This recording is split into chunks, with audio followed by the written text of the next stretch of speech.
Hello, we're back. More DoDonPachi. Old days past. If you haven't seen last time, basically we got to Hibachi a bunch of times, and we didn't get to Hibachi a bunch of times. And we streamed for too long, so we're getting pretty upset. I was really upset because the ways you die in this game feel really bad. But there's a bunch of places that we could fix. Yell at me if sound is too much. I think this gotta go apart. But now we have a bunch of places I was looking at that could be better. Let me just check. But now we have a bunch. Okay, that's probably fine. I went through and looked at replays and other things on some of the spots that I had the route for, but we're like a little less consistent on. Like, I'll go through a few of those. So, like, I needed loop 1 extra consistent, because, you know, we get tagged everywhere. The real big thing, though... Here, let's do this one first. So the worst thing ever is you hit loop 2 and you die early. So this part here, this bridge I was complaining about. Because, stuff shoots. Stuff shoots a lot. I looked at this strategy where we just hug the side. Kill that, you kill the big enemy, even if you get there too fast. So this is just extra brain dead way, one extra thing that was like stopping runs. That's completely gone. We just do this, and it just works. Like the end's slightly weird, but like, you don't have to do anything. Other thing, we really had to get this guy good. This guy is a real hassle. Something I learned about this, I learned a few things. I'm messing with this just a tiny bit. We'll do more practice shit today every time, whatever. But this guy, so this is pretty straightforward, but I found that we're using the bomb here, even if we can dodge it to get the damage in. If we do that, and then let's say I got decent at like getting around this pattern. Like that wasn't even how you're supposed to do it, but you can like force it like that. We are running out of room. This pattern, I practiced it a tiny bit, but there's no like gimmick to it. You just gotta do it, and then bomb when scared. Assuming we bomb twice, we don't have to deal with the other one at all. And then I got a little bit of a better idea of some strategies we could do for this. So I don't have it like super tight yet, but I kind of understand how to do this type of a box better now. And then by the point, yo, what up, Metal Wolf? And then by the time that pattern, it gets faster and faster as it goes on and on. By the time its speed changes and you can no longer keep doing the box, it's about when the voice clip goes in, like you're about to kill it, you bomb there. You could learn like what you need to change there, but I'm like, let's just bomb there. So I think that'll be cleaner. Plus using the bomb here, so this is loop 1. Ideally we have this bomb floating, but I found that we're not gonna care if we're just gonna assume that we're gonna have one death by 2-5. So if we die here, or we don't die here and we make a mistake on like whatever, like pre 2-5, that'll just be like our on pace. Yeah, that'll be sweet. You looking to grind any game or whatever?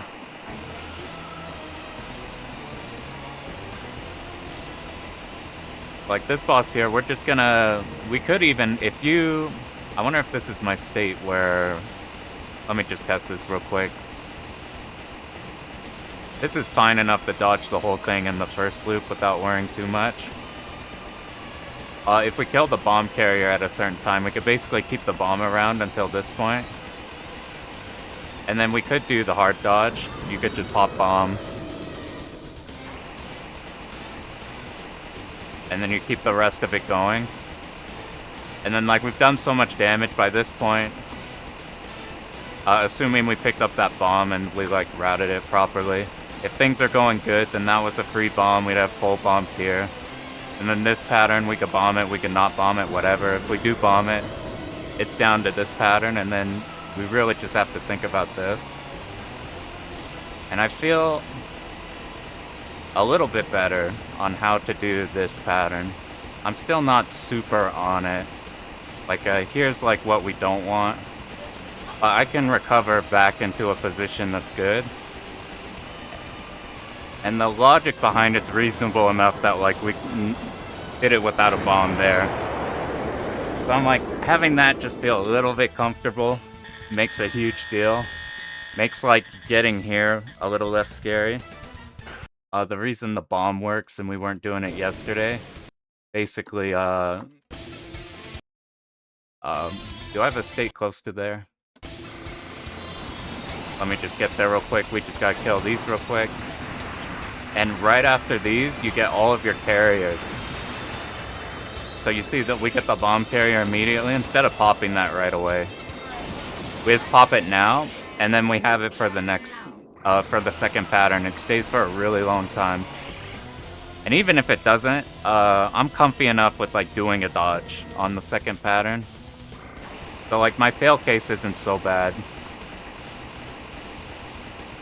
That said, I always forget if I want to do the loop 1 version of this on one side or the other. I messed up. But like the idea would be, now we're here, you last a little bit, you bomb. And now, because you've killed enough time, now you have enough room to last this whole thing, and the damage is enough that by this point we will really just have to do this pattern. And I've been trying to create a logic to this pattern. See this one, by this point, this should...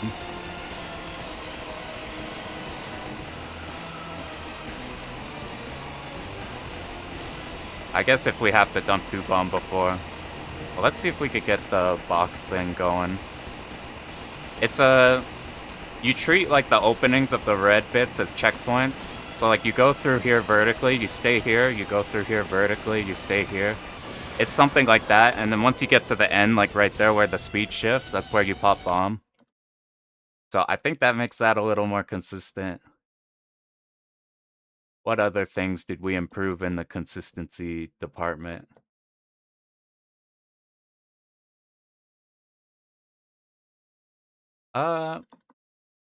Mostly just, been thinking a lot about bomb economy and realizing that we can just bomb all this shit just fine. Like, we could bomb this whole stage. We shouldn't fuck with it, to be honest. Oh, that was the other big thing, loop 1. So, something I run into. So, let's look at 1-5 boss. Now, are you ready?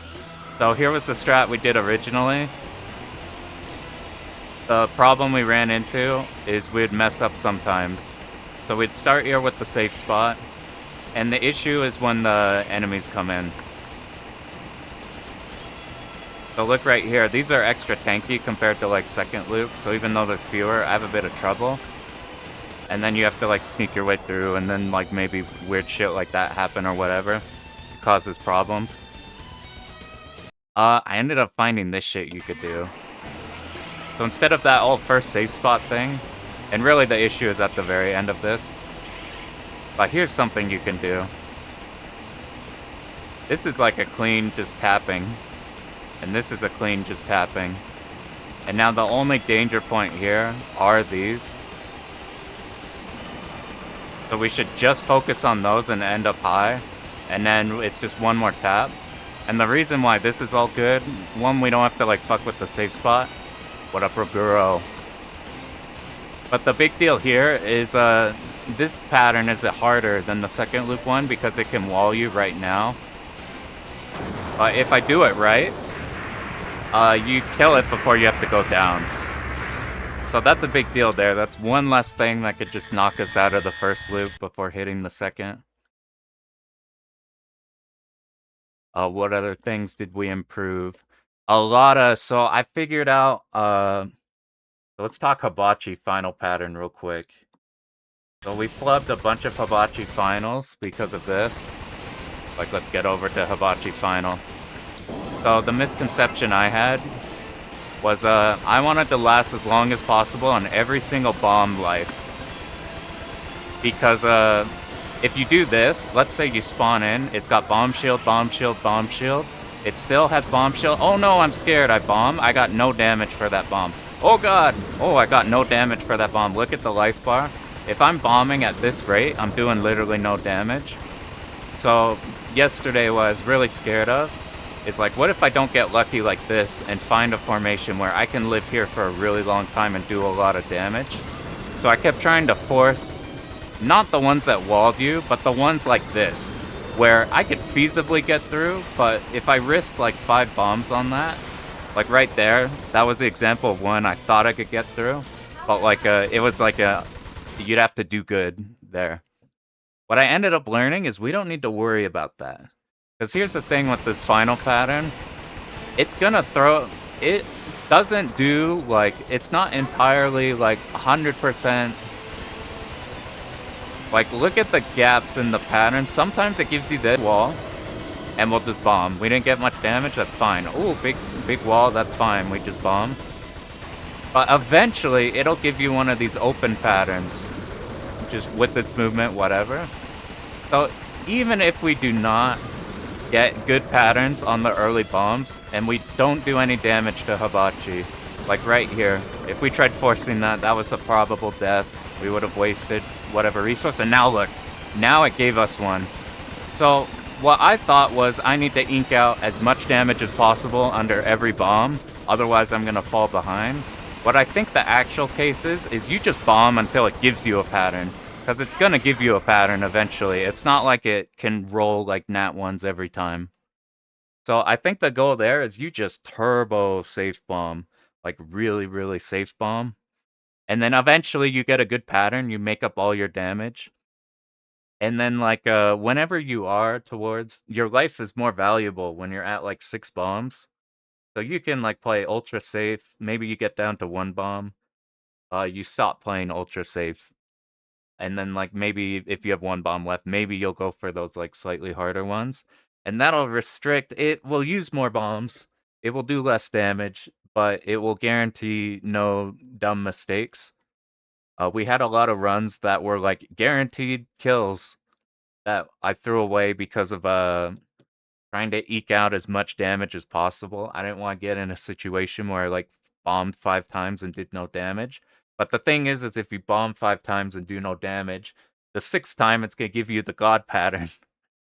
And if you die with bombs, you're gonna see fewer god patterns. So that's kind of the logic we're going with Hibachi. And then if it doesn't work, we'll see. Here's the other thing that we want to focus on. So getting clipped on Koryu. I didn't lab this yet, but here, this is really safe to kill. This maybe the first one is fine. Let's find out real quick. Can we 4-bomb this just flat out? And not have to worry about it. So there's 2 bombs. And this is with not full power either. That's 3 bombs. Then we'll die. We'll drop 4th bomb. Let's say we're down here. We drop 4th bomb. That kills it. So we don't have to finesse this shit. Because if we tried to do dodges and try to like make up the damage, if we have bombs available, there's no point because of we're always gonna use 4 bombs there. I can't really save it. So to avoid any stupid shit on Koryu happening again, we are basically just going to, if a bullet's near us, we bomb. And then we just keep doing that, and we will always 4-bomb it. And getting 3 bombs on it and killing it, that's like so rare for me. I haven't really done that.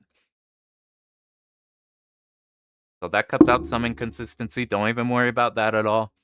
Hibachi, you play it turbo safe. The final pattern, you just play safe until you have like 1 or no bombs, or you get like you bomb until you have a good pattern, and then you roll with it for as long as possible. Versus like I'll inch out every damage I can and like take every opportunity because your hitbox is a bit bigger than things like Diojo or Ketsui. You can't like get away with stuff. You have to do confident dodges. You can't really do confident dodges uh, if you're me on that pattern. So that's something we figured out. If you weren't here yesterday, basically, we got some really good early attempts, and then I was just pissed for like 6 hours. Uh, because what I thought were like, I thought about it a lot more. I knew while we were doing it that it was like, it was mostly routing problems that were causing like a lot of deaths and just like spending too much time. So thinking about it more on like spots that we have trouble with, makes things a lot clearer. So we went through those early spots that might be a problem. What we're gonna do is if we die, we'll just go back and like lab that spot real quick. That's what we should have been doing yesterday. Uh, Yesterday I just kept grinding runs because we saw Hibachi. We almost killed Hibachi on the very first run. And then we got a few runs to hit Hibachi. So I'm like, okay, our route is fine. Our route's completely fine. But we just need to do runs till it clears. But it's not consistent enough that is causing problems. So went back, fixed a couple things. We're probably still gonna die in silly places, but now instead of being pissed, we're kind of just gonna catalog where all those are. Like I went back and looked at like the random places I would die and looked back at the replays tighter and seeing that they do handle those. Like I looked back at like Wes sent me a bunch of replays because he's a legend of no bombing all the second loop. And like it handles a lot of use cases like that. I didn't have too much time to like lab everything though. So what I want to do before we do first run is I do want to look at start of stage 2 real quick. I just want to make sure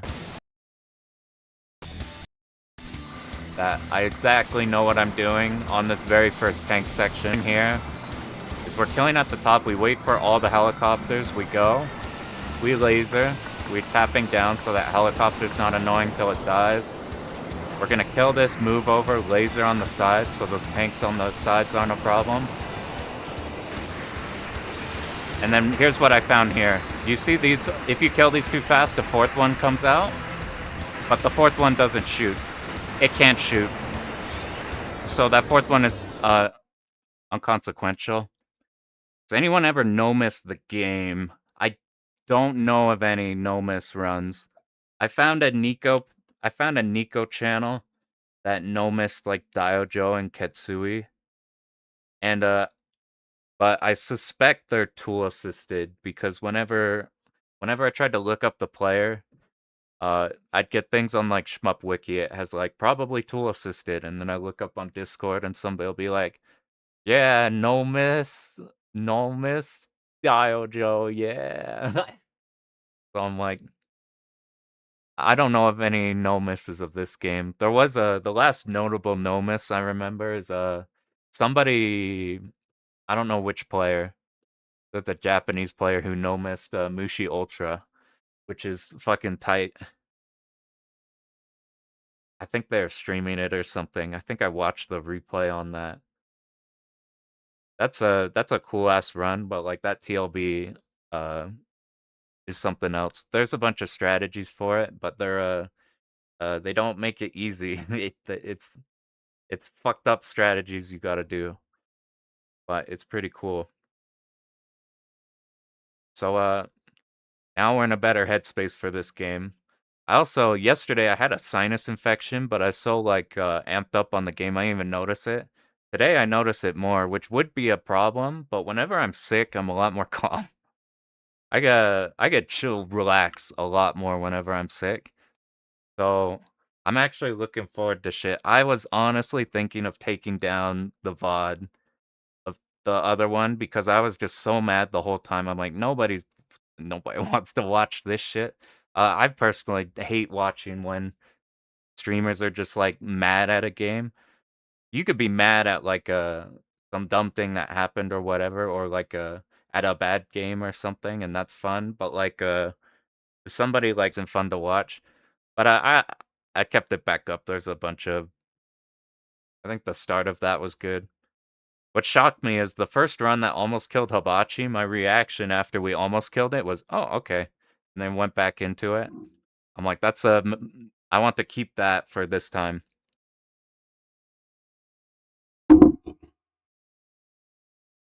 So, we're gonna go into another one. I'm pretty sure we are on run 19. I could be wrong. We're just gonna do it, and we're just gonna catalog places we die instead of grinding over and over. Yo, thanks, Chiba. We are super chill today, so we're gonna make some stuff happen, even if we don't clear.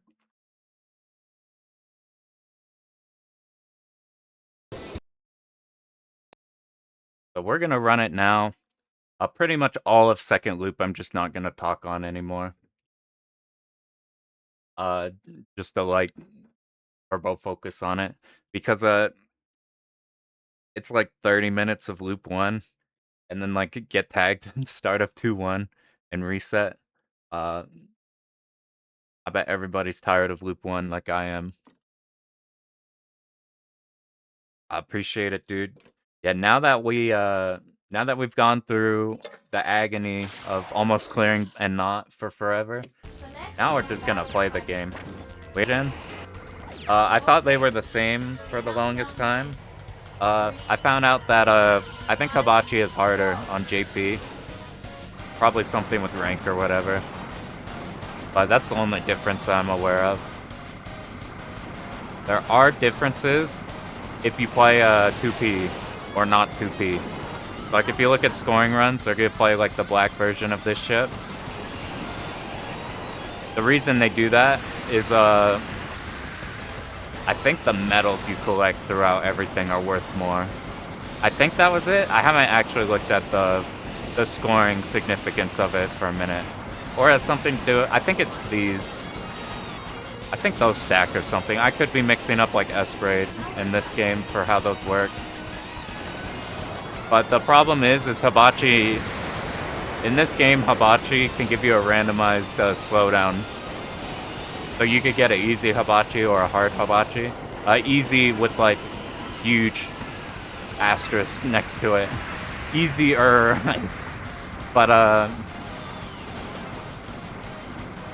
But if you play 2P, that shit's just gonna be hard. You are approaching the target of attack. The mission starts now.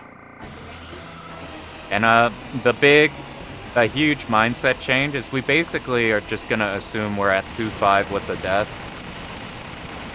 We don't really care if we die once. In fact, for this first run, since it's the very first one, there's a reasonable argument that we should just play out the whole thing. We probably just will. We'll just do the whole thing no matter what.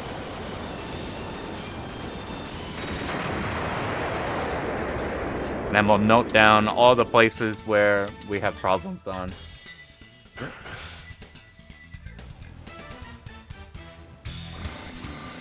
I do think, basically we did, kinda, you don't need to move for that safe spot.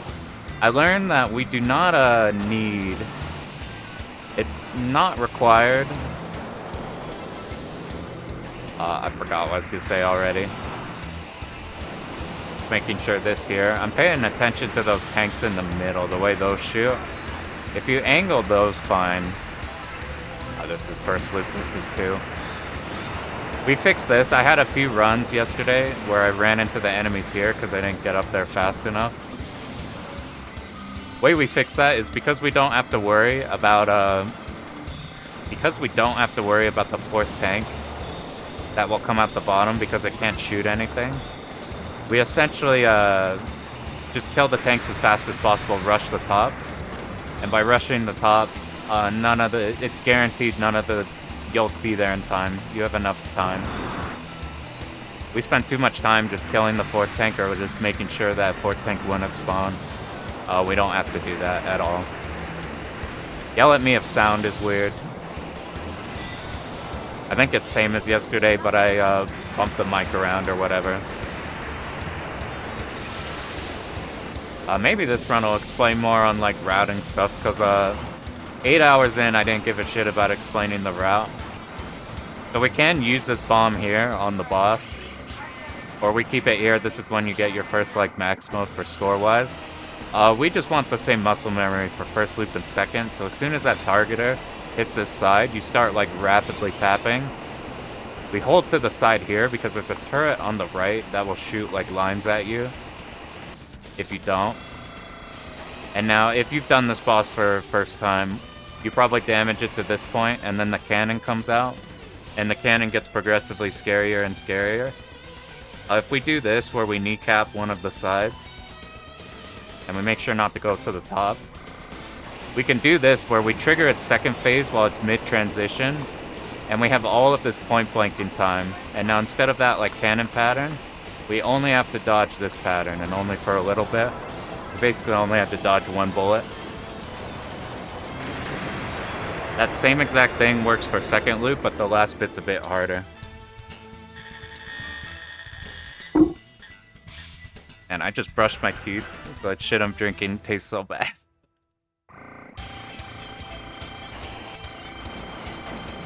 Here, these you just stream side to side, side to side. There's one enemy, and then we go here. You don't need to point blank this, but at this pace you can get, like here, we didn't get to point blank it, but we have enough room here. Just water with like, some like grape flavor. I used to drink a ton of soda, and I thought it would be impossible to quit. I learned that when I wanted soda, it was not like I want soda, it's just I want to drink flavor. So I just instantly do the flavor packets, and now I like have soda like never. We're not gonna kill this because I don't like the next section. While we're stuck in the air or whatever, it's still fixed. Yeah, I don't like when this, how much bigger issue. These things have kind of fixed places they can shoot, so whenever you go under those enemies on the right, they'll just shoot like straight down, so you could get around them even if you don't kill them in a timely way. Alright, let me make sure. We kept forgetting like doing this, and I'd be yapping. We want to not kill this base too fast. Now we go in and use the cancel.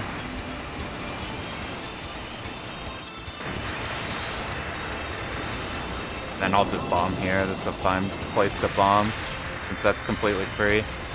We want to kill these enemies in the order they spawn in, not the ones that are close up or far.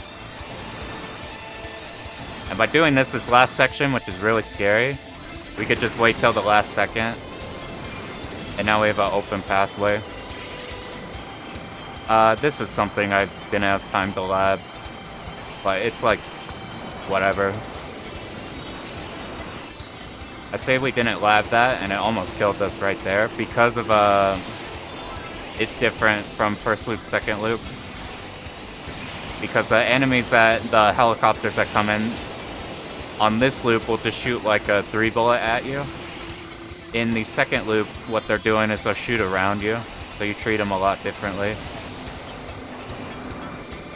You don't need to kill these, but satisfying. Yeah, sparkling water is good. I saw a replay. If we get max bombs here on 2-3, you kind of can just triple bomb this and just insta-kill it. Like, you could try to do only like one bomb or like whatever. But if you bring 3 bombs into that fight and just want no mistakes, like this is first loop, but like if you can see here, we have to risk doing things. And doing things is already scary because this is a game where the route does a lot of work, but you have to be super mindful all the time of making mistakes. I like compare it to like when I was doing Dojo, I could do like the stages that didn't have like a huge problem in them. So like I got the point where you could just get through like stage 1 through 3 and like SDOJ without thinking about anything. Because the route in like that type of a game will carry. This one, the route does do a shit ton of work, which you see in stage 4. But, it's easier for things to go wrong because there's just a lot of threats. So it's less like destroy one building, destroy next building. It's like, there's a bunch of streams of enemies, and you're trying to figure out how to deal with them. This is my favorite stage. I don't think we had too many problems on this one, even in second loop as we were going through. I made sure we paused there for a bit with laser. It just guarantees all those turrets die because they could come back around whenever you're sweeping to the left. I think ultimately we're just gonna do this strategy just because this is the one I've done more of for this section. And this is the one where if it goes wrong, we can fix shit. Like, it kind of went wrong there, and I fixed it. So, the more fixable one is the one that's going to not drop us a bomb on the second loop. We're not going to lose one. I don't think we ever died on this section, which is good to know, because in practice, when first learning this stuff, this one would sometimes sneak by. But, it kind of know what could be problems and what could not on this one. Once they got all the, like, contingencies figured out on like what could possibly go wrong with the route, it makes the route feel so much safer even if we're not like needing it. Like I didn't need to adapt anything there. I just felt extra confident because I know what to do if something does go wrong. Here we'll be in the middle because we kill those enemies on the top. By being on the bottom here, we aura those tanks, which means our laser doesn't get stuck. Our laser could get stuck on the tanks and then we're not damaging anything. That bomb's still around. We're just gonna bomb this section.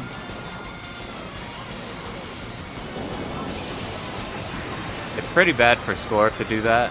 We don't care for score, so that's cool. This section's like ultra chaotic, and I spent so much time on it, mostly the second loop version. Because of, it feels like there's pseudo-random like helicopters that could cause problems. Ended up learning that, we'll just bomb this. Ended up learning that you can manipulate whatever side you're on is whatever side the helicopters will not go to. And because those are the primary threats that are actually aimed at you, like you can route around those and you're fine. We would mess up this boss in the first loop. I'd be busy talking and then I'd forget what to do. Something I need to focus on, especially, not just this game, but in general, is I look way too high on the screen. Like, if I had an eye tracker, like right now I'm looking at the H, I'm not even looking at the boss. I have to look way closer to my hitbox once we hit loop 2. Just to, like, for those cases where something, like, slightly didn't go wrong and it's a bit close to us. Like, one tap could just save us from a reset.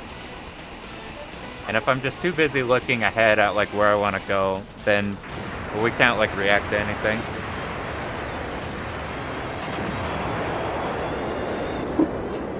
For first loop, we can get through these 4 like completely fine with full resource. Yeah, the opposite, look too close. I thought in Toho I used to like looking directly at my hitbox relative to the bullets. My favorite Toho bullets are the glowy ones. I think I'm in the minority for that. Shit like Moku's fireballs, or like all of Oku in like 11. So, I think we account for... I do this too slowly, and that's something we'll need to improve on. We have to make sure when we move up here, we're on the side and holding shot, because those tanks that come from, like, down and up under, we got blasted by that once and it killed our run. I'll just do this. I'm going for lowest scoring 2-all, by the way. This section, I just try not to think about it, because what we're doing is working, and we rarely have an issue here. And there's enough sections to overcomplicate. What I did find though is we want to really, really, really make sure we kill these turrets. So I'm waiting here until I've like hella visually confirmed that those turrets are dead. Here I can bomb one of these and it's probably fine. The first bunker is not the worst. I even did it at a bad timing. This first bunker is adaptable though. Like if it shoots its pattern, you're supposed to kill it before. Not the worst thing. This one will probably bomb. We get 2 bombs in the next stage. So it's not a big deal. A bomb here on second bunker sets us up for this. I almost died. Ideally, we kill this... we'd rather kill the middle last, but in loop 1, it's fine. We want to kill those middle turrets and then get back into the middle for the next set of middle turrets. Your spread here kills the ones on the sides. I thought about labbing this more and getting like a concrete dodge pattern on these because I got clipped somewhere on them, but I think I got clipped purely out of like not looking. So if we do die on a section like that, we'll go back and just like extra practice the dodges on that. I do not like practicing dodges because I like practicing concrete strats. Yo, what up? Thanks for the good lucks. Yeah, I have the reverse problem of tracking the ship where like I'm like perma stuck looking high. I suspect it's because I'm tall and this machine is like smaller.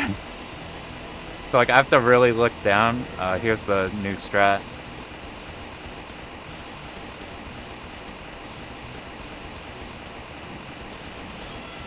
And this little opening in the boss makes that nice.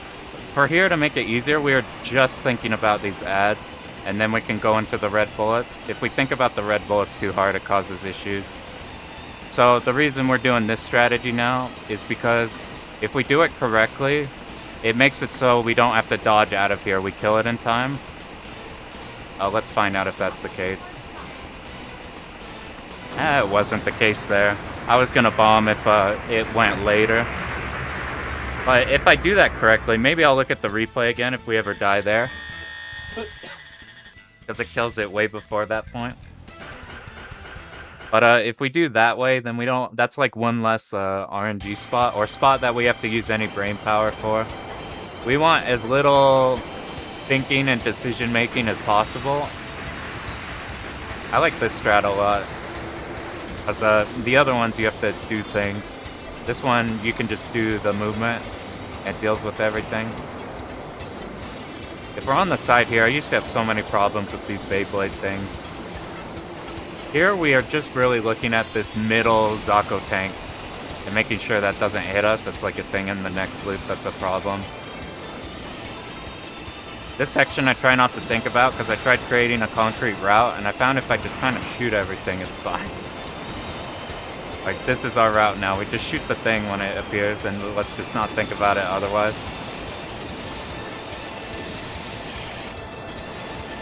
On loop 1, we can just do this and point blank them all. There's one more bomb drop. So we can bomb if, like, let's say we do this section wrong. We're waiting for this green one, and then we move up so we hit it with both of our shots. Okay, we wanna... And now we really want to get here. It kills the Zako, giving a lot of problems in earlier stuff.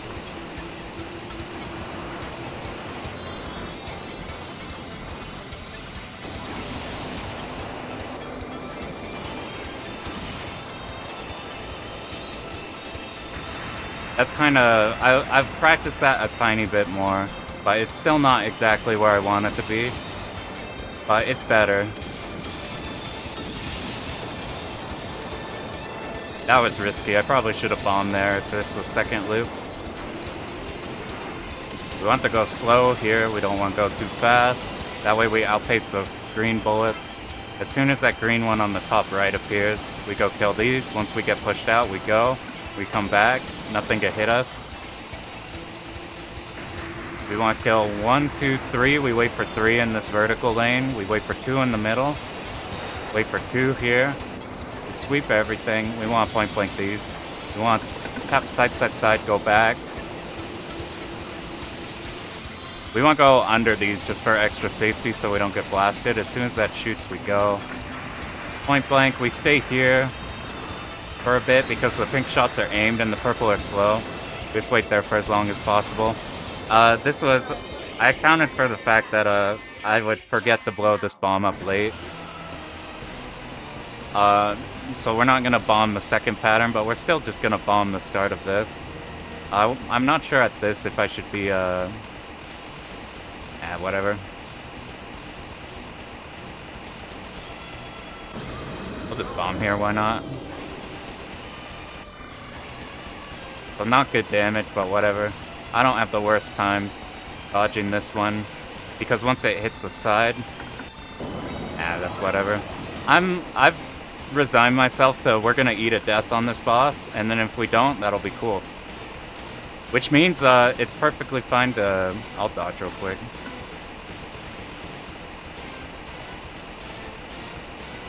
Not a fan of that pattern, also not a fan of this one.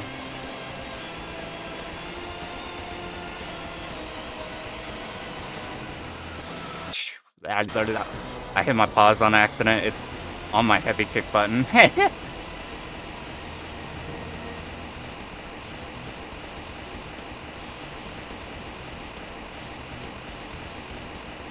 Okay, I think I got it in rhythm now.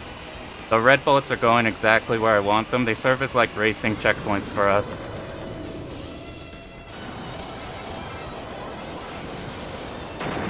God, I hate those purple shots so much. I never had problems with them, even when I was bad at shmups, but they're so easy to overthink. And I always slip on the stick when, like, you just gotta be calm and not like... I'm like, oh, that causes me issues. We're just gonna play out this whole run, though. Because we have 4 bombs, whenever you die, your bomb stock goes higher. It makes it so 2-3 is not as scary to not die on, because you won't run out of bombs even if you have to bomb in places if you get bad RNG or whatever.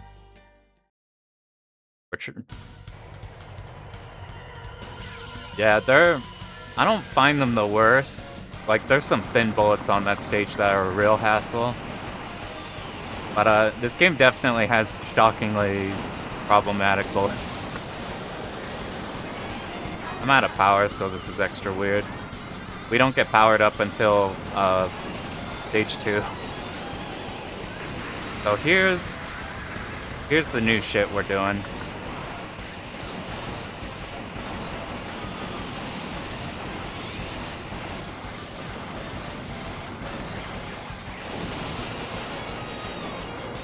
That's like a static route. We don't have to worry about adapting or anything. I've only seen one variation. Yo, thanks so much for the good luck. Oh yeah, I guess I said I'd probably gonna try not talk as much on this one just so I could focus on it. But we've done this stage 1 a bunch of times.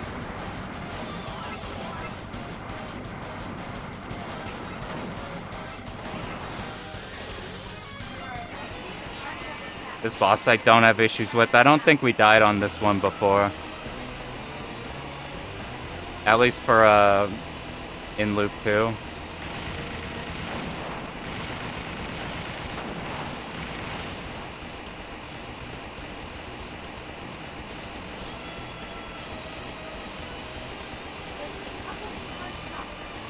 It'd be weird. That was fine. They like shoved me out pretty far.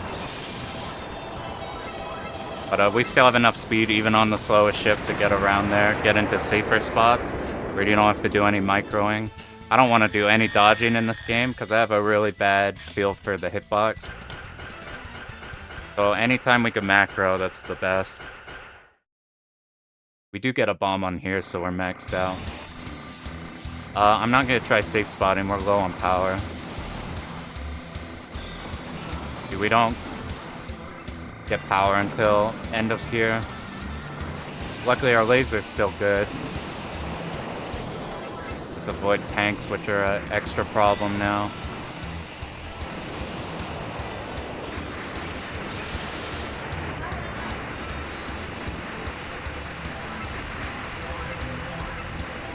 See, that fourth one didn't shoot. Let's do this top strat, which makes this section a whole lot easier.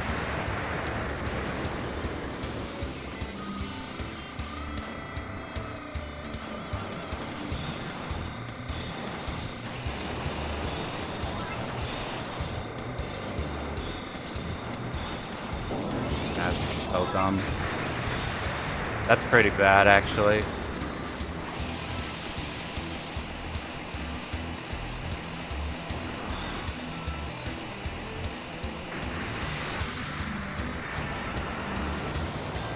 Can't get in a safe spot just yet. We have to drop that power. Now, I'm pretty sure we're fine here. We're like a little off where I usually position.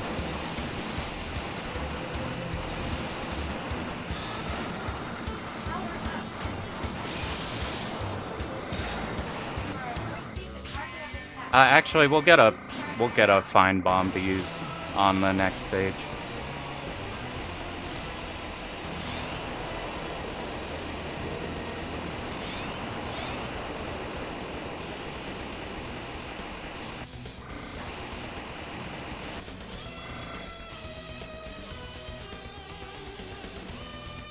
This is one of the harder blue bullet patterns to run into. You gotta make sure not to go on the top half because it'll blast a complete wall at you.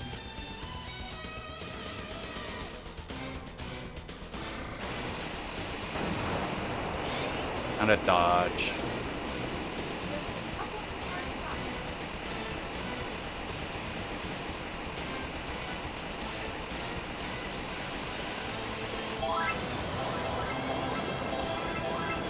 So we'll get a bomb before the next part where we might want a bomb. We'll see if we get lucky and have to bomb mid-boss or not.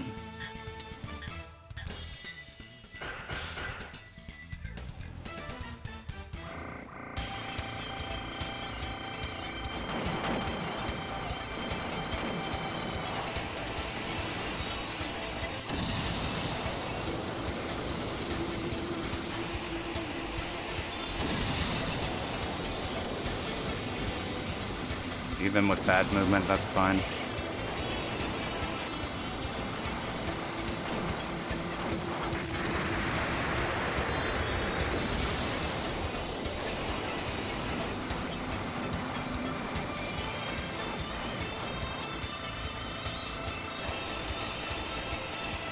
Still gambling. Good result.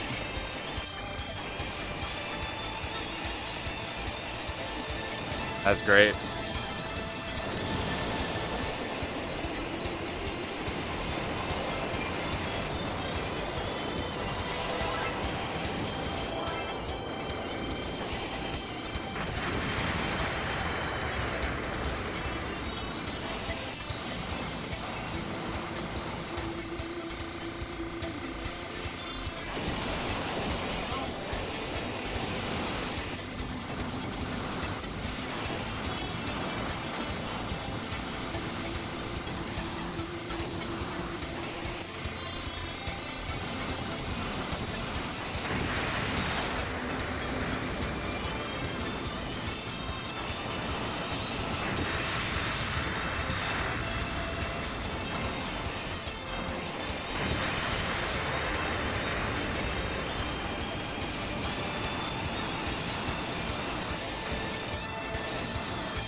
I should have left just triple bomb this boss strat more. We're just gonna do what I normally do, but be more willing to bomb because we are on second life. We have a bigger bomb stock.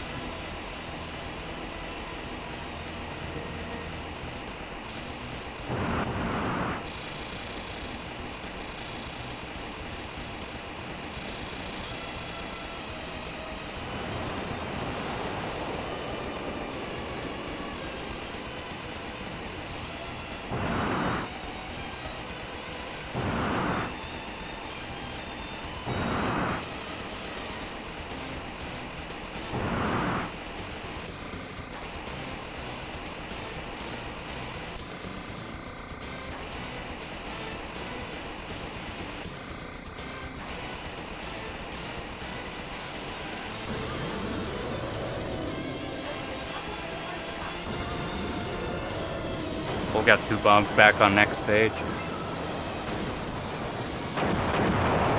I'm pretty confident in this stage. So hopefully we don't flip it. I forgot we're in the Loop 2 arcade now.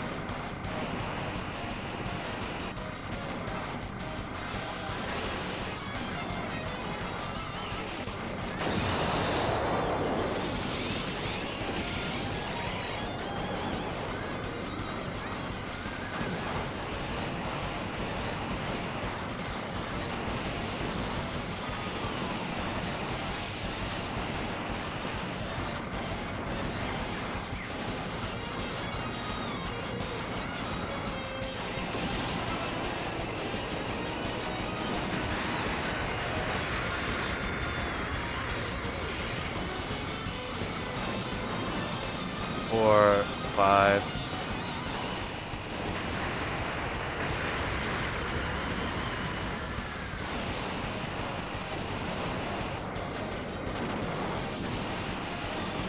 Not good. We are covered.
Like that extra safe. I wasn't sure if I could go back right, and I wasn't sure if the purple blue on the left was doing a dangerous position.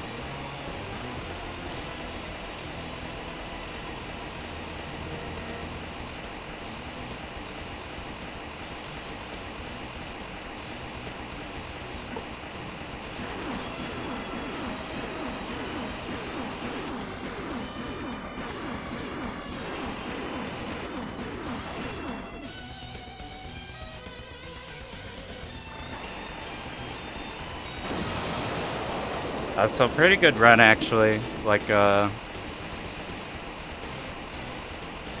what up, Steel? We're a lot more chill today. Maybe it's because it's first run, but it's working. We like ate a silly death to the 1-6 boss, but aside from that, we kind of have a bigger attitude of not really caring about the first death too hard. Thank you, thank you.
Saw that in a replay yesterday.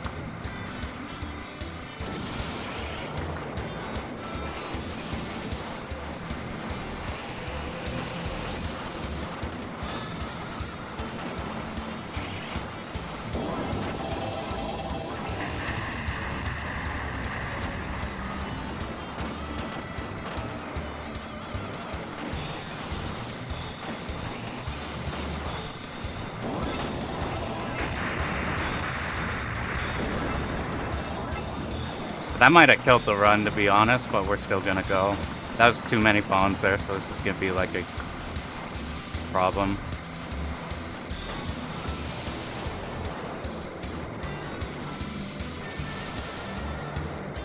Now this is fine.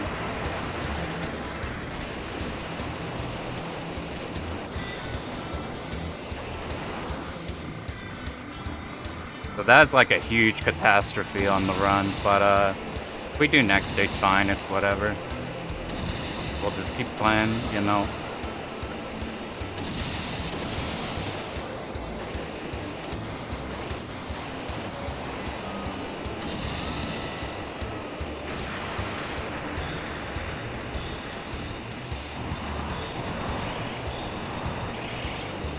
Let's do our best to not like run into the boss or anything. You are approaching the target of attack. The mission starts now. Are you ready?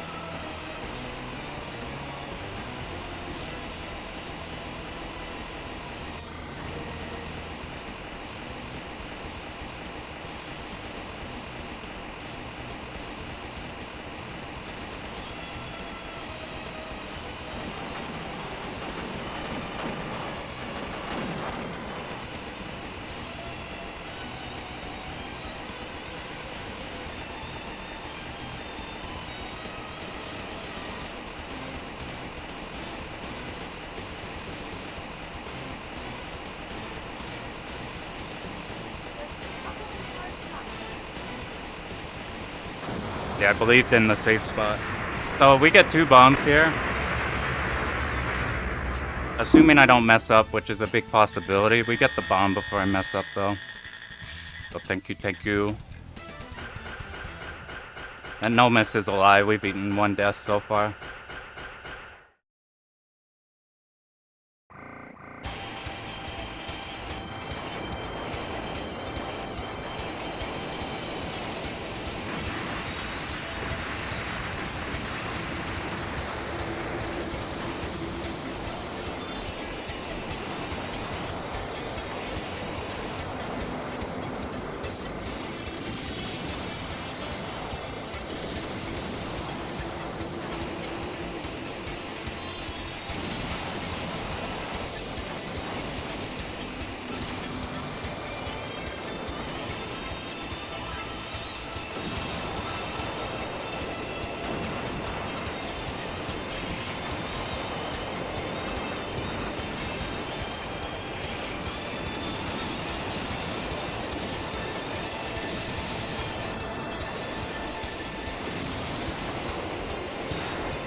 Shame.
Power up.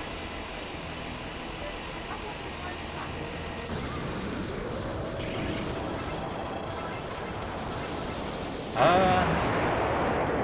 Let's just play safe. Even though yeah, we'll just do safe stuff and see how it goes, and that'll be a good indicator for what our threshold for clearing is.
See? That's all it took. It just took a night's sleep. Just a night's sleep, man. Just one night's sleep, chilling out the mindset, oddly enough, I've been so much more, I was like heart pounding since I got the 2-6, which is weird because I feel calm, but I remembered that's how I feel in fighting game tournaments. So like, I tried to just roll with it and like go with the stress. Yo, what up? What up, everybody?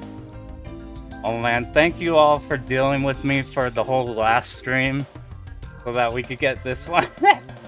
We got the first try Hibachi. It really, for Hibachi, was just realizing that we could just play safe. We even had extra bombs there, and I went in with not good resources. I don't have a good clear rate on Hibachi with the amount of resources we went with. But knowing that we could 4-bomb,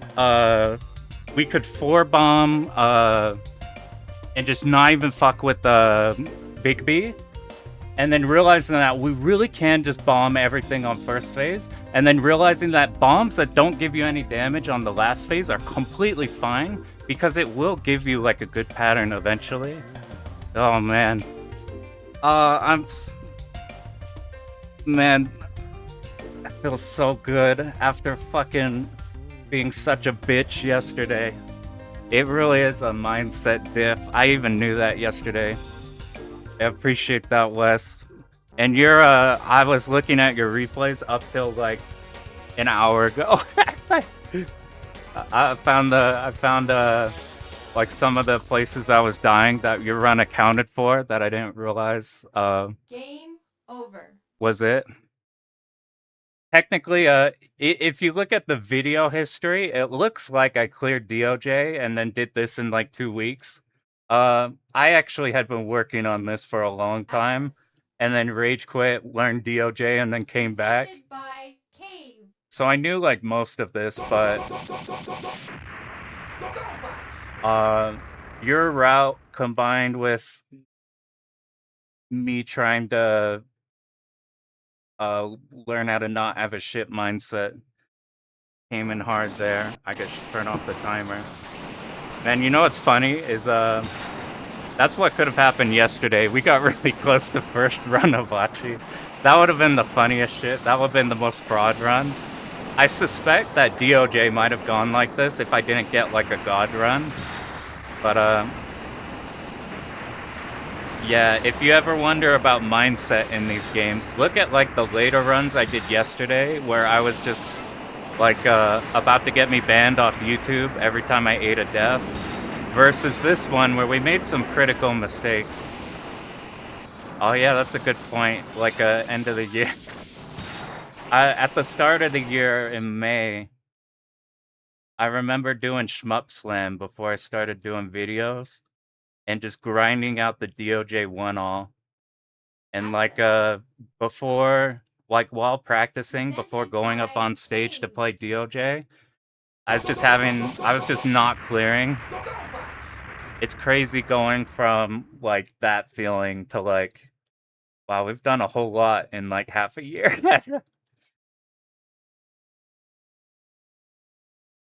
Oh man, but more focused on mastering this one. Clear the game with 1 CC, but not meaning. Don't worry about, so this shit's for fucking masochists, the fucking 2-all stuff.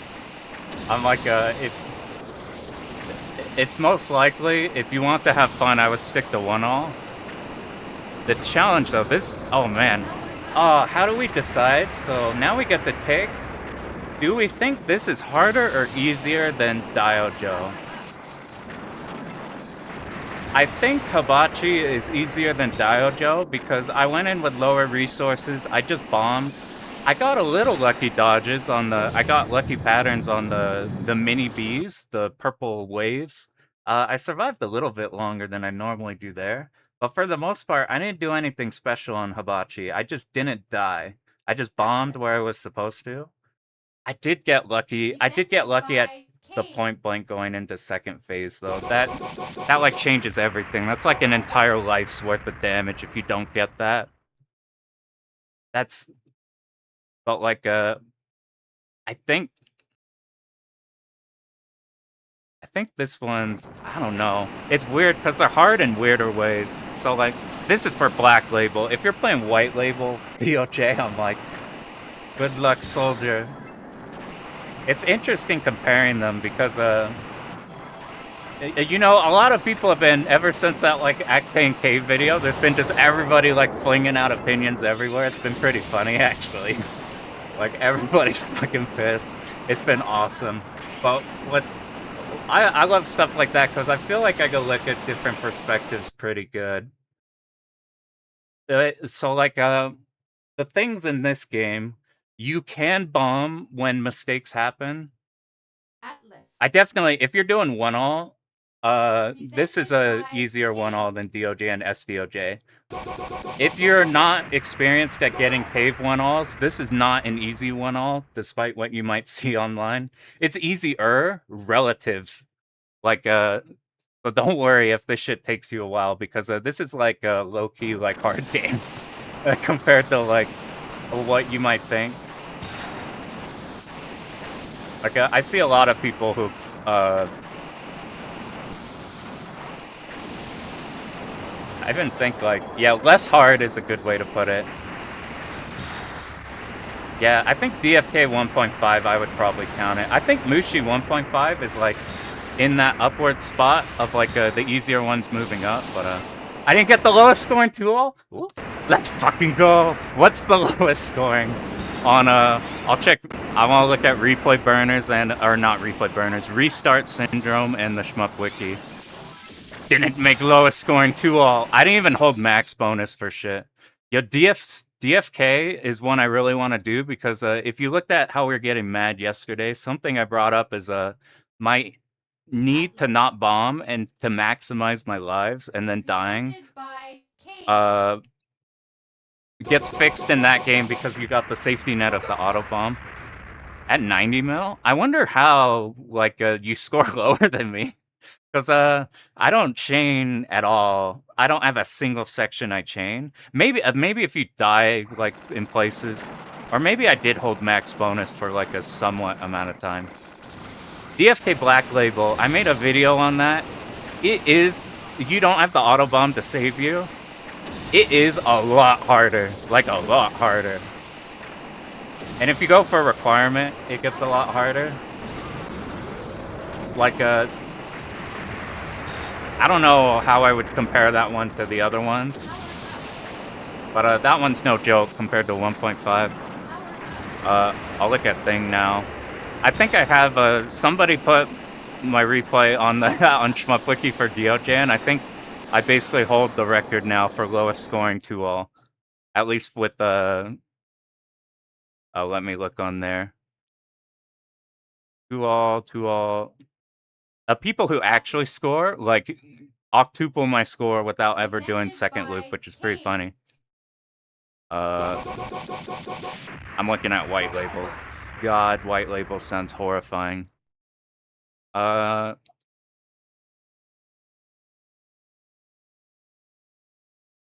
it's cool recognizing people's names in here. Anybody familiar with One Regret Beetle? He does really good commentaries. He's got like incredibly good commentary voice. He was just a friend of one of my fighting game friends, and one of the Evos, we were just going around playing like Escaluda and like him showing me like Moochie Moochie Pork. And I went back home and he's actually got like incredible commentaries. I'm like, oh, that's fucking tight as hell. I had that with it's surreal, like, yo, what up, dude? Oh man. I don't know if you, yeah, we got it. We got it on the first run today.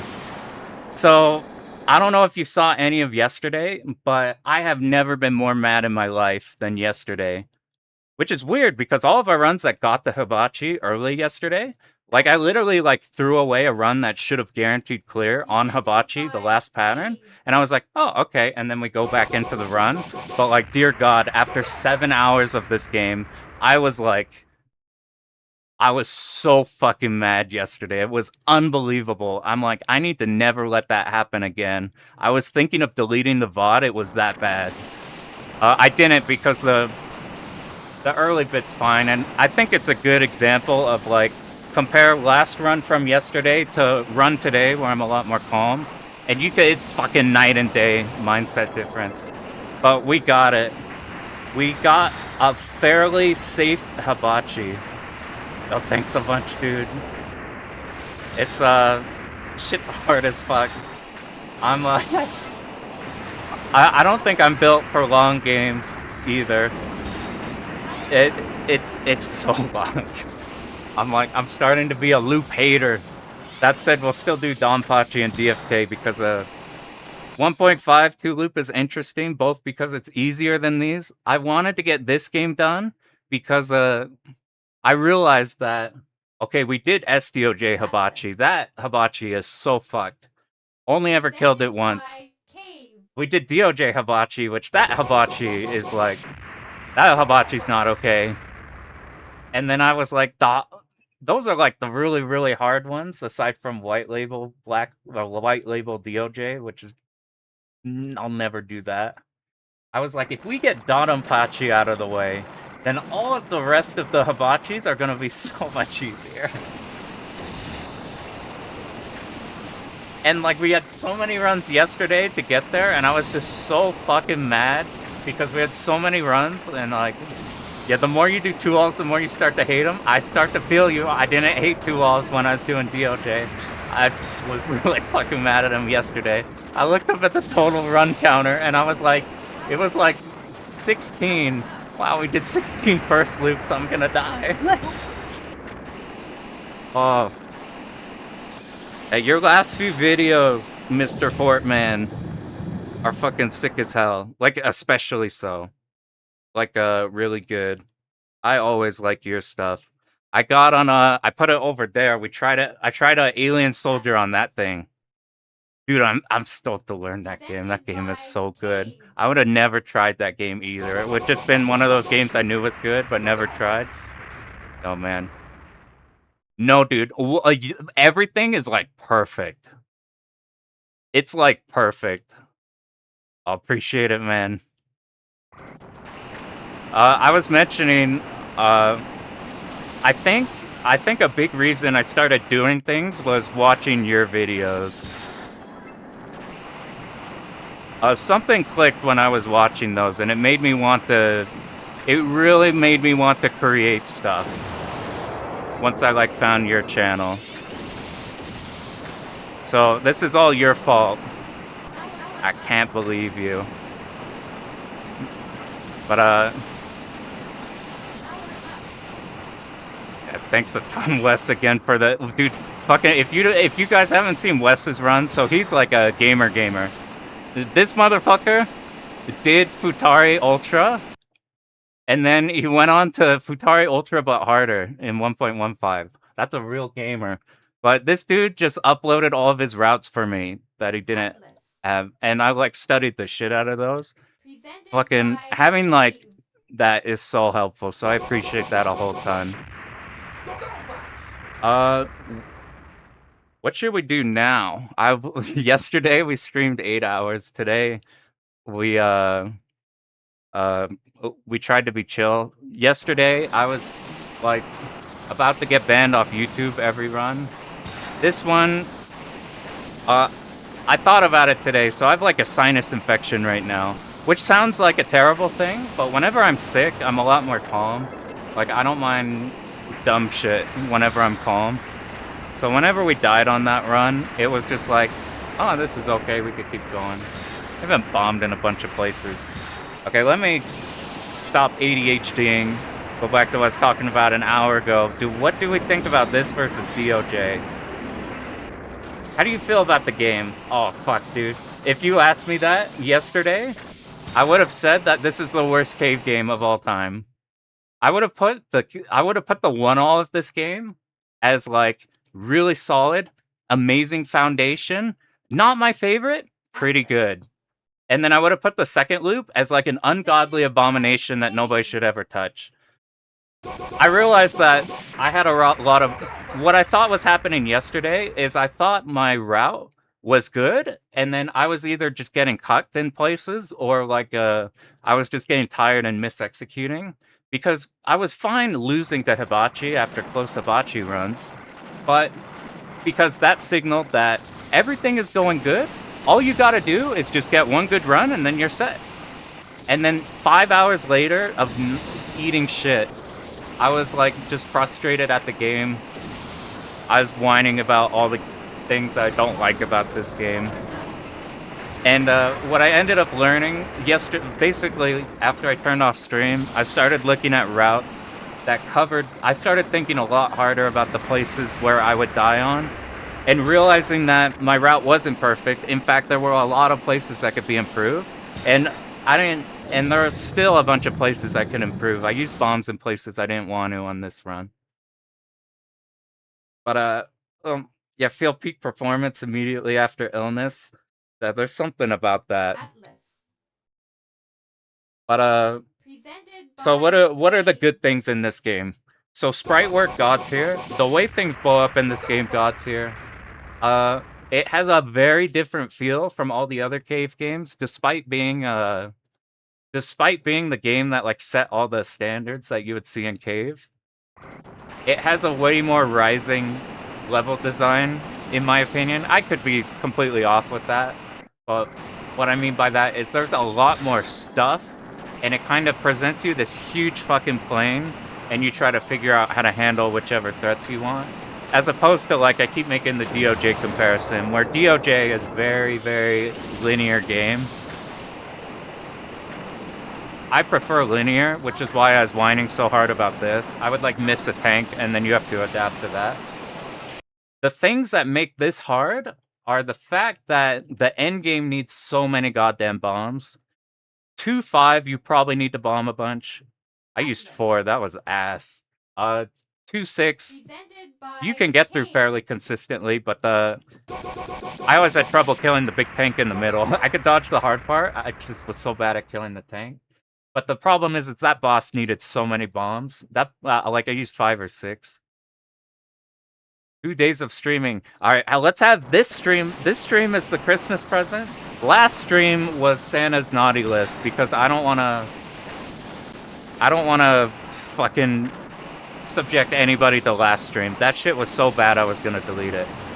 But yeah, resource strike, which is weird because if you're doing the first loop, if you die in the like, let's say if you're currently going for a first loop clear, it's pretty catastrophic if you die. You're like, okay, thanks, Wes. I appreciate, because I know what it's like watching a really grumpy streamer, and like, I could feel that energy, and I couldn't stop myself from being mad. So I was like, oh, I know this is gonna be bad. So at least it wasn't as bad as maybe in my head. At least it documents what what a hard run is kind of like. The fucking hill you gotta go over. But if you're just doing the all of this, if you die and drop bombs, it gets a lot harder, even though you get more bombs. Like, it's pretty catastrophic, so if you are going for the all, you want to be bombing, like, a lot. But overall, like, all, you can, like, fling bombs around and not feel bad about it at all, and it's pretty good. You should be bombing everywhere. I would update my old DoDonPachi guide, because I don't want to look at it, because it's probably bad, but, it's probably fine, but, I'd probably put improvements in it, but the core thing of that was, like, showing a bunch of bombs. Alright, yo, it's good to see you, dude. Thanks for the congrats. Alright, drive safe, man. And, the 2-all, though, so here's the funny thing. So I remember this conversation, and I knew I was gonna eat my fucking words. So I made that DoDonPachi video, and one of the things at the end, I haven't looked at it because I don't like watching my old stuff. I said something there, like, I basically did the same route and got to 2-5, the start of 2-5. Completely blind second loop, never messed with it. By just doing the same route and then bombing weird stuff. So I was like, huh, if I do know the second loop, then I can get through the second loop. And, like, I'll probably get to 2-5, 2-6 with a bunch of bombs and, like, tons of lives. So I thought, and then Hibachi didn't look that bad compared to the other ones. Now I have a better understanding of, like, how spooky it could be. But, I basically said in that video, like, I don't think it would be that much more to, like, do a 2-all. Well, and, I think, like, I was talking to M. Night or something. He's, like, posting in the Discord. He's like, yeah, I don't know. I mean, 2.5, 2.6, you gotta bomb a lot, and then Hibachi's terrifying. And I'm like, yeah, but, like, you could get there with a bunch of resources. Fast forward, and holy shit, you need so many bombs. You need so many goddamn bombs for the end game. I'm like, no, this shit is hard. This is but it's so different from DOJ. The hard part of DOJ is you can't make a mistake because you don't have bombs. You probably are playing expert because you really need you want to make the game as easy as possible to do the route over having a hard-ass game and then having a few bombs which don't even like help that much with Hibachi. They just help with like Big B. So you really don't have any room for fuck-ups in DOJ. Oh, thanks a bunch, Loans. Appreciate the GG. In DOJ, you basically like we basically routed it so I have no bombs I can use. Except for stage 4, like, you might be able to save the bomb there for the rail section. And that was it. That was, like, the extent of your panic bombs. So, in that way, like, it's really fucking ruthless. The two things that made it not as ruthless as that sounds is that game is one where when you route it, there are few sections where if you do the route in DOJ, for the most part, you are safe. All of your fuck-ups, like if you look at our DOJ clear or any of my DOJ like attempts, if I didn't forget the route or say I fucked up, basically it went smooth sailing and I was yapping during it because like I could do it blindfolded because your route is everything in that game. So you could count on your hand, like 1-5 Koryu, 2-4 rails, and then like right before the last mid boss. Those are the 3 killing points until the TLB for Diojo. Those are the only 3 sections I was worried about. So you're in this weird position where in DOJ, I think the execution is harder, but when you know the route, you do the thing, you win the game.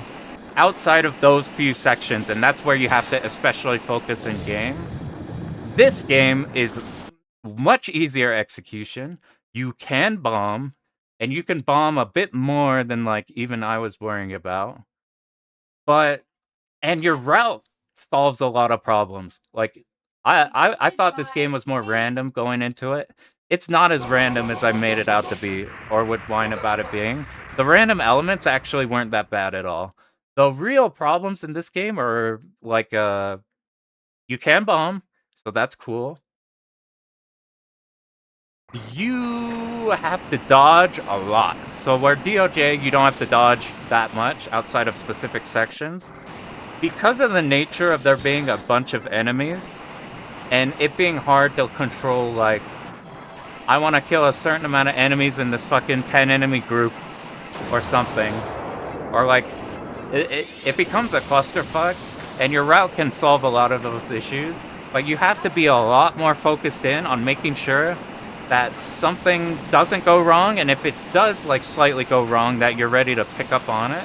And that's what got me mad, because I love static routing, and I hate the idea of like having this like choreographed dance, and then having somebody throw a banana at me, and making sure I have to dodge the banana while performing my dance. That's why I was getting pretty mad yesterday.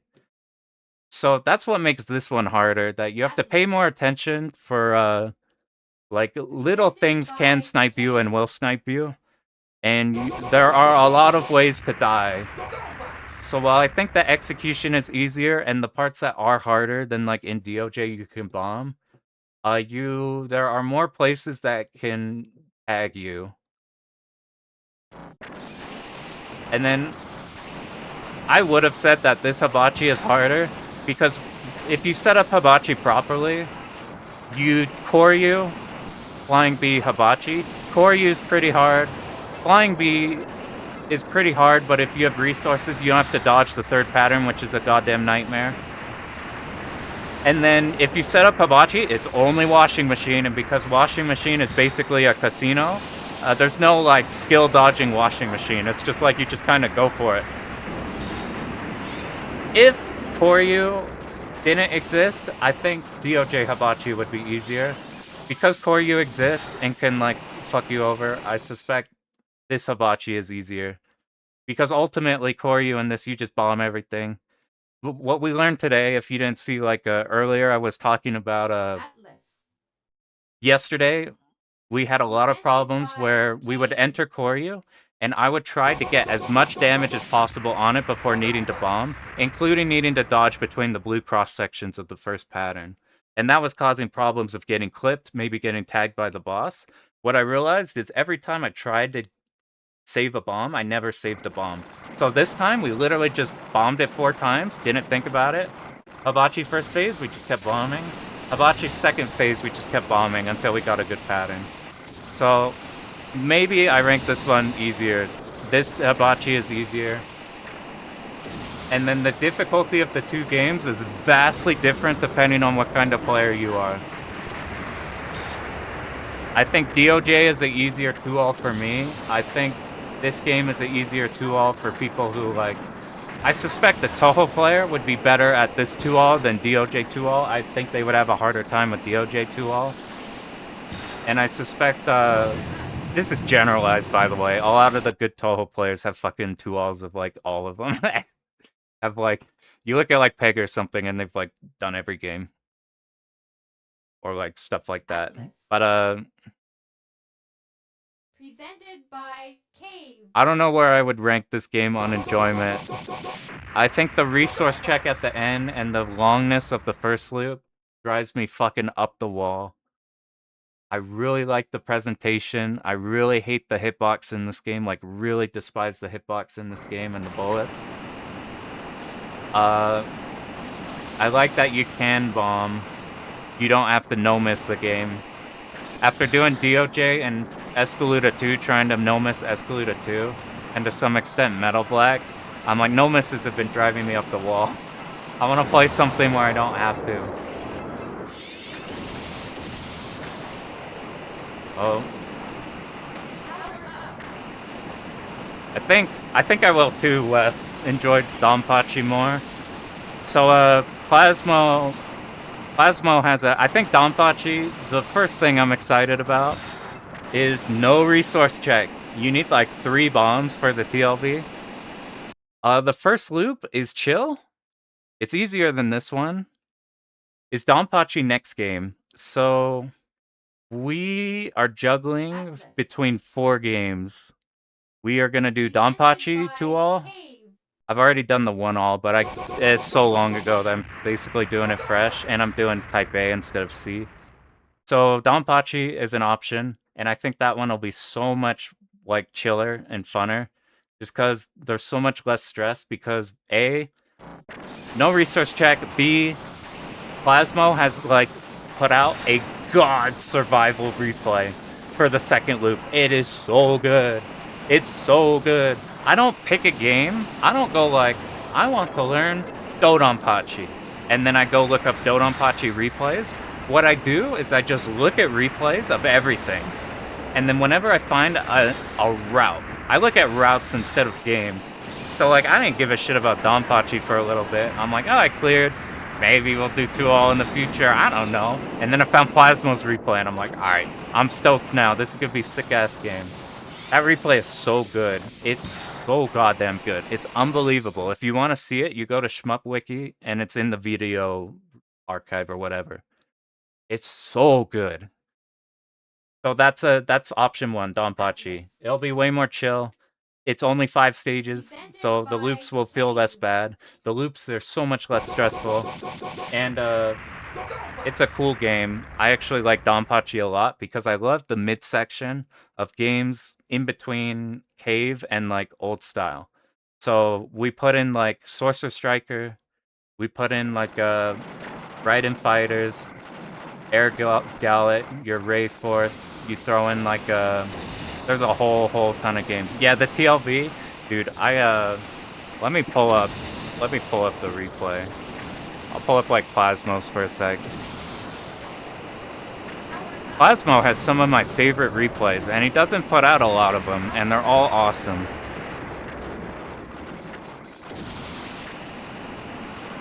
He's also like, so I lurked for a super long time. And some of my favorite people who've done commentary to listen to are like Plasmo and Icarus. If they're in something, then I'm like stoked to hear whatever they have to say. All right, well, type A, loop 2, no miss survival routes. Atlas. Presented by Cave. Okay, let me pull that up.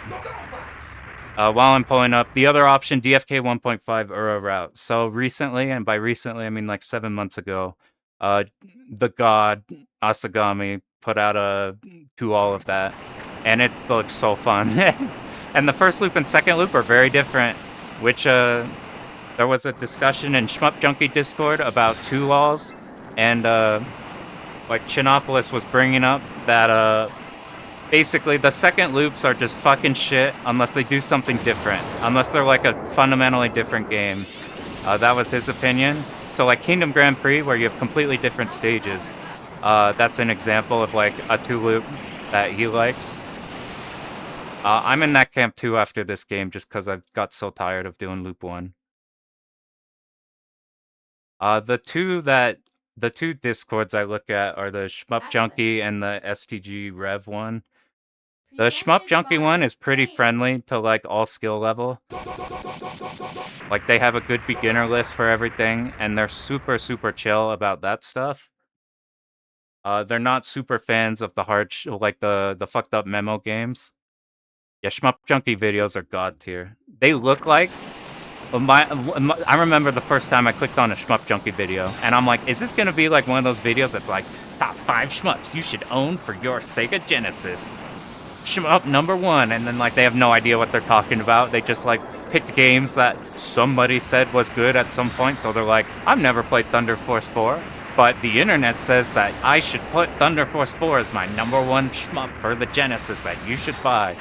So that's the impression I had in the first 10 seconds of my first Shmup Junkie video.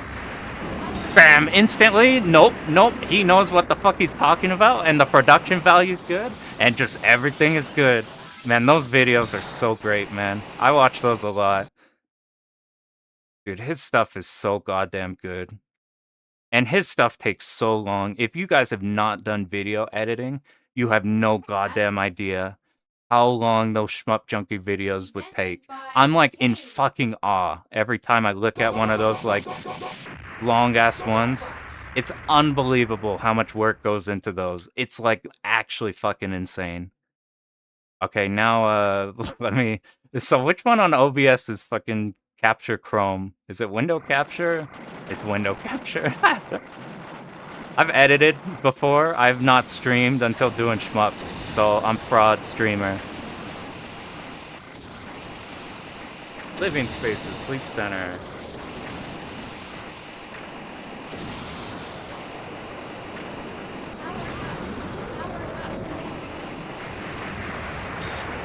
So here's I'll mute DoDonPachi.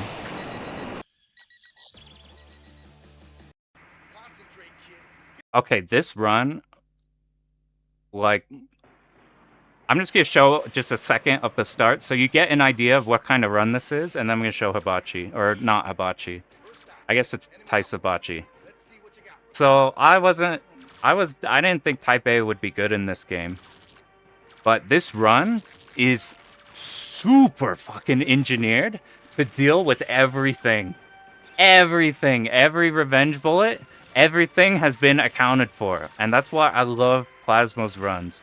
Have you seen Plasmo's like Strikers 1945-3 or 1999? Yeah, Type A is so good. I didn't believe so until like I just assumed it was like bad because of Stage 4. Oh, it is so good. It is such a big deal having move speed in this game, and you have such tight control over when the revenge bullets happen. So it's just very controlled, and either we are sealing every revenge bullet, or we have just accounted for absolutely everything. So in my Escalada 2 video, I talked about how that video by STM was like the greatest survival run I had ever seen because everything had cues, everything was specifically engineered. There was no like, go kill that enemy and then go kill this enemy. It is no. The moment this thing happens, you move, and then the moment this thing happens, you move. That's the impression I get from a run like this. So like this is the kind of engineered run that I think is cool. Anyway, here's the TLB. You basically, you kill the last boss. I haven't checked. Have you cleared DoDonPachi West? I forgot which ones you have.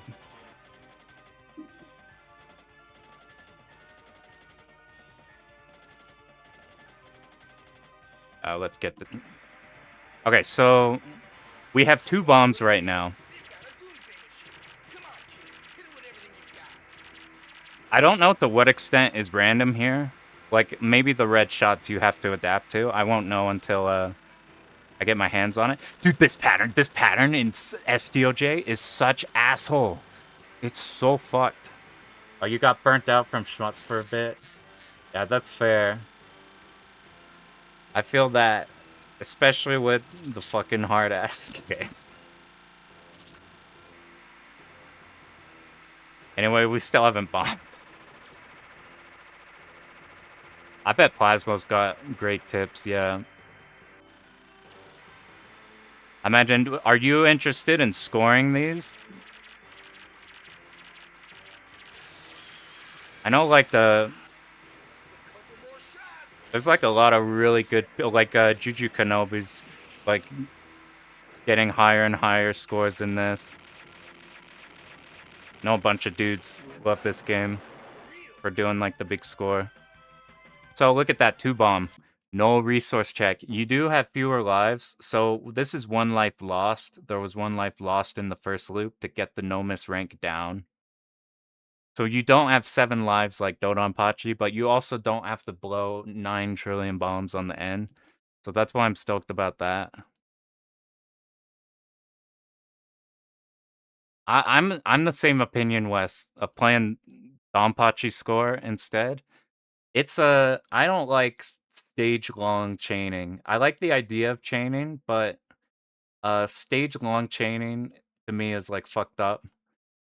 And the way you do the scoring routes to like set up the big chains that are like if you haven't played Donpachi before, basically your chain timer goes down like fucking instantly. Like you have to be killing enemies like pop pop pop pop pop pop pop, or else your chain drops. So you have to set up things. Yo, what up, Colt? I have some good news. I have good news. We did 1 run today and we fucking got it. We got the 2-all. It was lucky. We had like 3 bombs left or something. I think you're capable of score stuff too. I've seen your first loop pro gear, and I've seen your Ikaruga runs. You can't you can't pull the wool over me.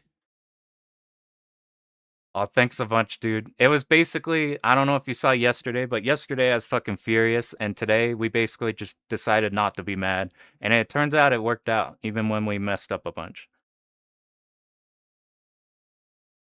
But yeah, I love the idea of scoring. So like I desperately wanted to learn proper score for like Galuda 2. I scored in Galuda 1. Ooh, under defeat. I tried that on cab for the first time, like blind. That one seems cool. Those are Yeah, I looked at your pro gear run. I think it triples my scoring attempt run in that I had in Callus. Oh, pro gear's good too. So going back to what games would we possibly do next? So in the DoDonPachi, I had the stupid idea of let's rank all the hibachi fights. So I got to do all the hibachi fights, but we got all the hard ones out of the way. Uh, so DonPachi or DFK, which will be so much more chill. DFK 1.5. The other one is I want to fuck with Toho more. Uh, I'll either be working on 6 Lunatic, or I'll be making like a guide video going over like how to clear your first Toho game. So I want to like really lab out Toho 8 normal to get it to where like somebody who's not a shmup player can understand what they need to do type of thing. Be like the Batsugum video I did, but better. I think I could have done the Batsugum video a lot better, but I think it's fine enough, maybe. Yeah, that's not yeah, it's like DFK 1.5. Like the first loop being on the easier cave side, you would think the second loop would also be on the easier side, but like it it doesn't. The second loop doesn't fuck around. The reason why I mention it not being as bad is because of I got so fucking tired in this game of getting clipped with bombs in stock, and because you can't, and so like I never wanted to do dodges in this game. DFK, you can go for dodges, and then like you get smacked, and then it's cool. Yeah, second loop is terrible. Uh, Yeah, that's we'll see if I eat my words, because that was what happened with this game. I thought this game would be the one of the easier 2-alls. Nope. This shit is not okay.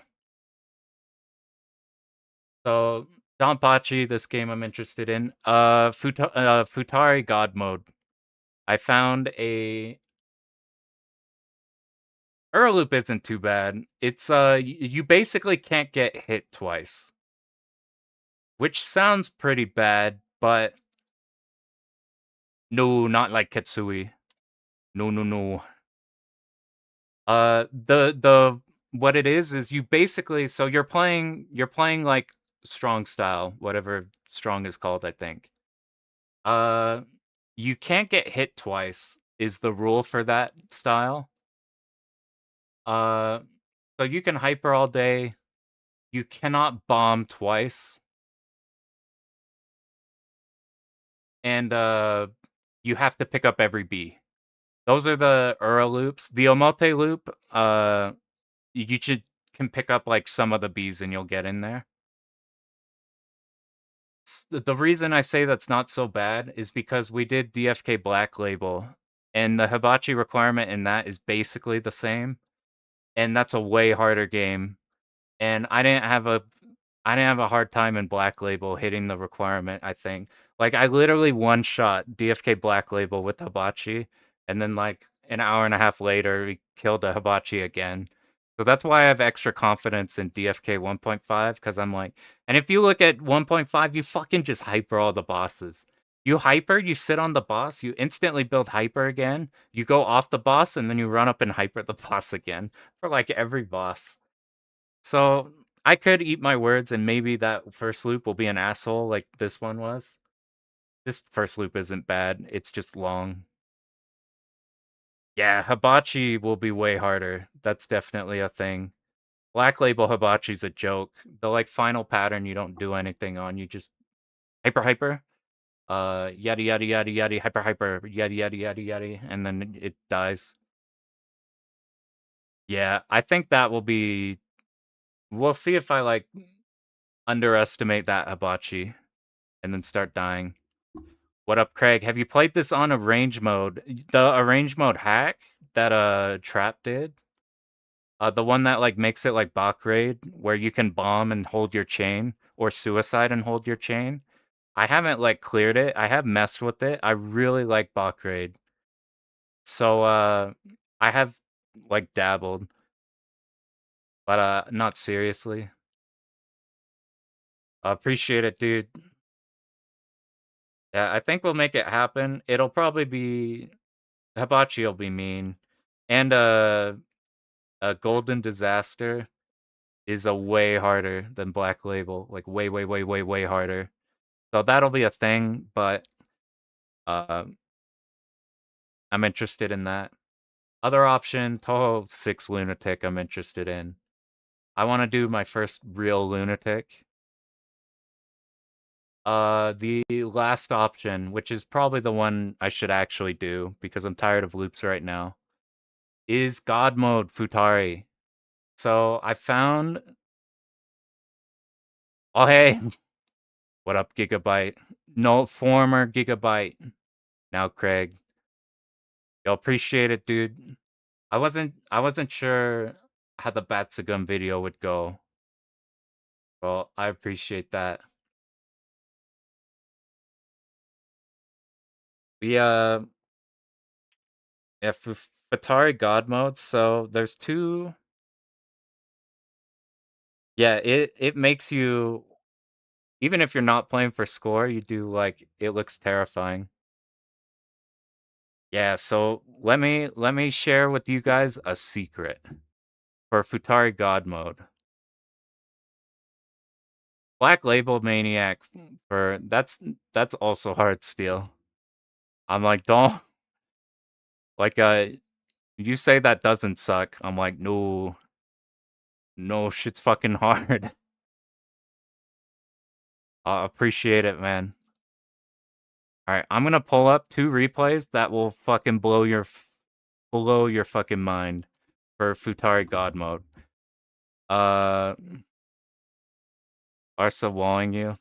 Yeah, she is not okay.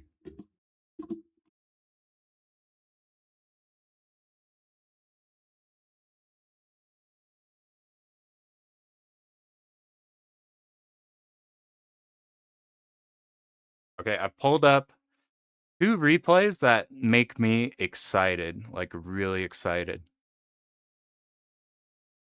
So let's first look at this one. I've had this replay saved for like 3 years, and I'm like, I'm gonna finally commit to this. Yeah, it's not ultra mode, but easy. It's like a massively hard maniac mode. The first stage is so fucked up. Like the start of it is like such a trap too, because it's like I find the start of stage one really hard compared to like a lot of the game. But okay, let me show you this first. There's a guy, I don't know who this is. His name is ZZZZ. ZZZZ. This is a no miss up until the TLB, because if you want to legit fight Larsa and not use the dip switch.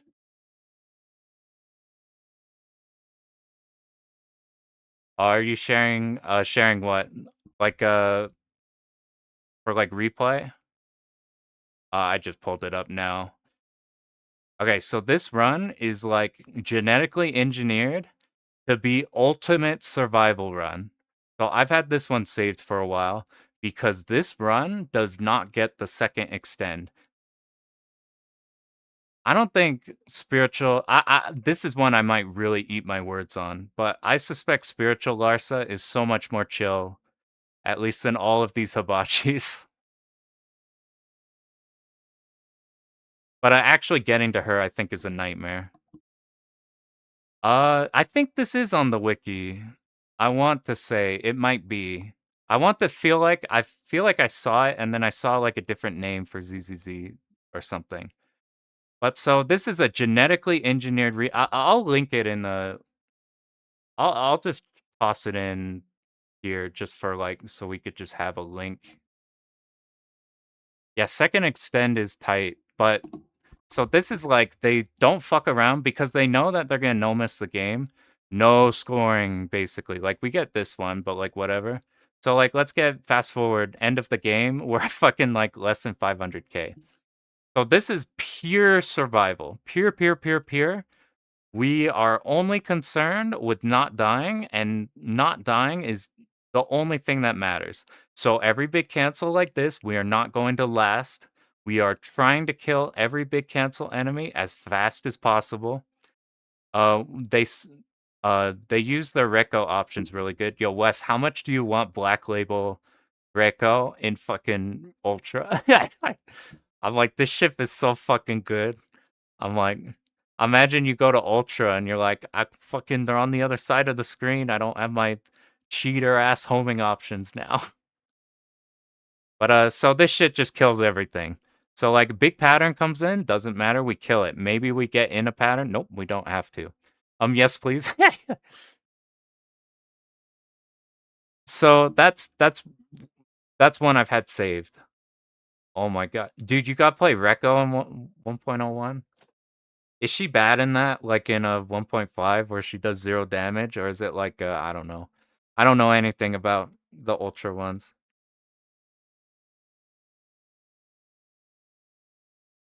Here is the other run. I'll link this too. This is a channel with 2 subscribers. It's got 2 subscribers, and their only videos are fucking stage routes of how to do God mode. It's unbelievable. So here's the thing that stood out to me huge about this run. This run, I think, is ultimate. I think this run is so good. Why is this run so good? While the last run is ultimate safety, this run is mostly safe, but the way this far gets the scoring extends without being a problem. So I mentioned this yesterday about this game. So the way the scoring works is you build up gems by doing thing. After you do thing to build up gems, you get up to 30k. The next big cancel enemy, you hit it with laser, get times 30ks or whatever. So I got traumatized by Galuda 2 of not building enough resources for them to capitalize on the section. And like Juju Kenobi was in here yesterday talking about like this one's a lot more lenient in that way. In that, let's say you want to build gems on big cancel enemy and then score next big cancel enemy. If you fall behind, you can just get gem, and then score. Versus like gem, score, gem. Like in case that ever happens. But here's the thing about this run that like there is no need to think about that in this run. Because this run will always do 2 rotations of a big enemy cancel of getting gems, and then the third one, you will far, far exceed the amount of gems by that point for the third enemy. Basically guaranteeing that you will always have the times 30k. So like, while it is easy to adapt, I also like not adapting. So like just going in and being like, I can just brain dead do this route and I will always, no matter what, have the gems. And if I fuck up anywhere, then the next section, like you're expected to like probably have full gems and then get gems. So like that section, you'll build them back. So like a big example, every run you see of this game, and by the way, this is bad for score. Like if you're actually playing the game for score, you want to be build gem, capitalize, build gem, capitalize. It's a rotation. You don't want to do this 2-section building gem and then capitalize. But look at this. By this point, I had a really hard time getting times 30k here. I could do it, but I would be inconsistent. And it's always like, fuck, time to reset type of bullshit. Like, even though it doesn't matter, I just would want to because I'm like, this is bad run. We got 21k here instead of 30k. This one doesn't care. Fine, we'll just build gems on this guy instead of canceling him. And by this point, you have more than enough gems. We have so many, we've overcapped so hard, which is terrible for score. If you're Final Fantasy 14 player, never overcapping, we always overcap. We'll just get it here, because we're guaranteed to have the gems here, because we have so many. And it's like that for the entire goddamn run. It's survival strat, survival strat, survival strat. Whenever we get a big cancel enemy, like I'll pull up like stage 2. Good example for stage 2. So we start at nothing. Let's do... here we're just waiting. In God mode, these red dudes, they give cancel. So the scoring stuff that this run does, it's not as pure survival as the last run, but it does very lot of survival strats. And like... super safe. It does do a few things I think are slightly risky, and it also does some things I think are safer than in the last run. But so, let's look here. So here's a section where now we have successfully built 30k gems. So ideally in a real run, right now we're trying to figure out how to capitalize. If you're in a serious scoring run, you can like optimize the fuck out of this game. But like, even here, we don't score there. Which, like, technically that's terrible gameplay. But I really like to not worry about what if I fall behind on resource. You saw how fucked I got on like this game of falling behind in bombs and getting stressed over that. Here it doesn't fucking matter because it's routed to where you're guaranteed to have all the gems. And everything else is just super, super safe. You still get the fun of scoring, but without the agony of, like, building resources incorrectly. So, like, this probably isn't as big of a deal as I make it to be, but, like, when I see something like that, I super, super, super value that. Like, a lot. I really, really value that. Whenever I'm looking for survival runs, I'm trying to find what makes this run super special. And when I found these runs, that's, like, what extremely caught me off guard. I like, so before, basically, the only reason I'm doing a bunch of clears is because of the YouTube thing. I basically love watching replays way more than actually playing. Like, it's actually a problem. Like, I would just, like, sit down, I would be, like, after work, and I'm like, I'm just gonna watch replays for, like, 3 hours. For fun. Not to learn, just cause fuck it. I wanna check shit out. And, like, yeah, yeah, Wes, don't you already have a god clear? This will be learning the... Yeah, you will see the... You're a collector of strategies too, I see. So like I've been making a list. So I have is there a way in oh, not a spiritual Larsa clear. If you want a spiritual Larsa clear, that first one I linked is like uber safe. And like it gets to Larsa with 4 bombs. It does have to do one scary dodge on the lines that go fast and the slowdown's weird. Like after the I think it's after the constricting section and the midpoint. That's like a place where 5 bombs would be cool. Yeah, watching runs from people for fun, and it's like I really, really like watching replays. So much so that I basically for years have been just saving every replay, and it's gotten out of hand. I'm trying to figure out if in Chrome. Okay, so I made a folder called Vertical Runs, and it has 359 replays. Yo, what up, Corey? Yo, I told you. I'm like, if you got to final boss and now you know the safe spot, it's inevitable you're gonna get that clear. So good shit. Yo, nice job on that. That game is so sick. Even after like doing other games, I still love Batsugun so much. But so I have a folder in Chrome called Vertical Runs. 359 and a folder called Hori Runs. It is 261. It got out of hand and I decided to categorize them better. So I made a survival run category. I have 101 runs in there. I have a scoring category for runs that are particularly interesting scoring wise. It's 19 runs. You can see where my priorities are. But my survival runs, I just started dumping runs into there. So I had to make a new folder of pure survival runs that did no scoring. That one has 102 replays. And then I decided, okay, once I started doing YouTube, I wanted to categorize the runs that I would want to do in a video. That one has 35 runs, and I'm like, all right, this is getting out of hand. So I ended up deciding I made a Google Doc, and it looks like a fucking high school AP notebook, but whatever, we roll with it. I've started making these are runs I am interested in, and this isn't even all of them. I started just putting down survival runs that I think are cool. And it's gotten out of hand. There are too many. I don't even have I have to add maybe 30 Toho runs that I've recently looked at. I've been trying to a lot of these you can tell when I was doing SDLJ, we fucking added a bunch of them.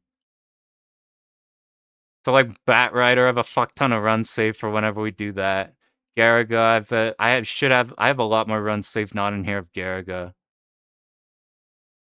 What's I was like trying to figure out what run to do for DoDonPachi, and then I found Plasmo's DoDonPachi run, so I'm like, all right, that's the real shit. So I started doing that, and like, it's fucking getting out of hand.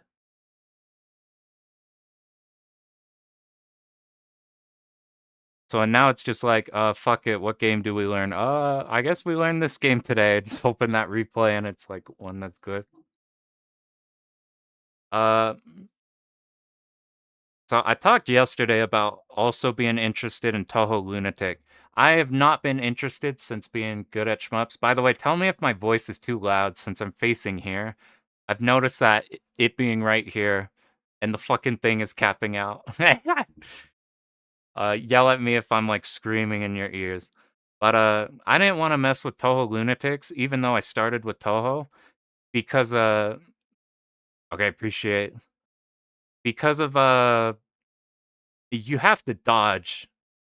You have to dodge, and I like static routing. And it turns out that you can route the fuck out of Toho games. Like everything 10 and beyond, there's some dumbass cheese strategy. I want to show you one. Like, how many of you guys in here have played Toho 15? This will be astounding, even if you haven't played a Toho game in your life. Oh yeah, thanks for the comment too, Corey. I just saw that.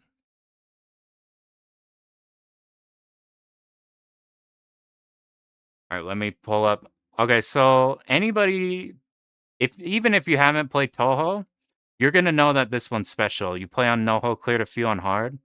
That's basically where I'm at. Also, I used to play all normal. Oh, you should give like, for some reason, Wes, I feel like you would be into the PC 98 ones for some reason. That's just a wild fling of a guess.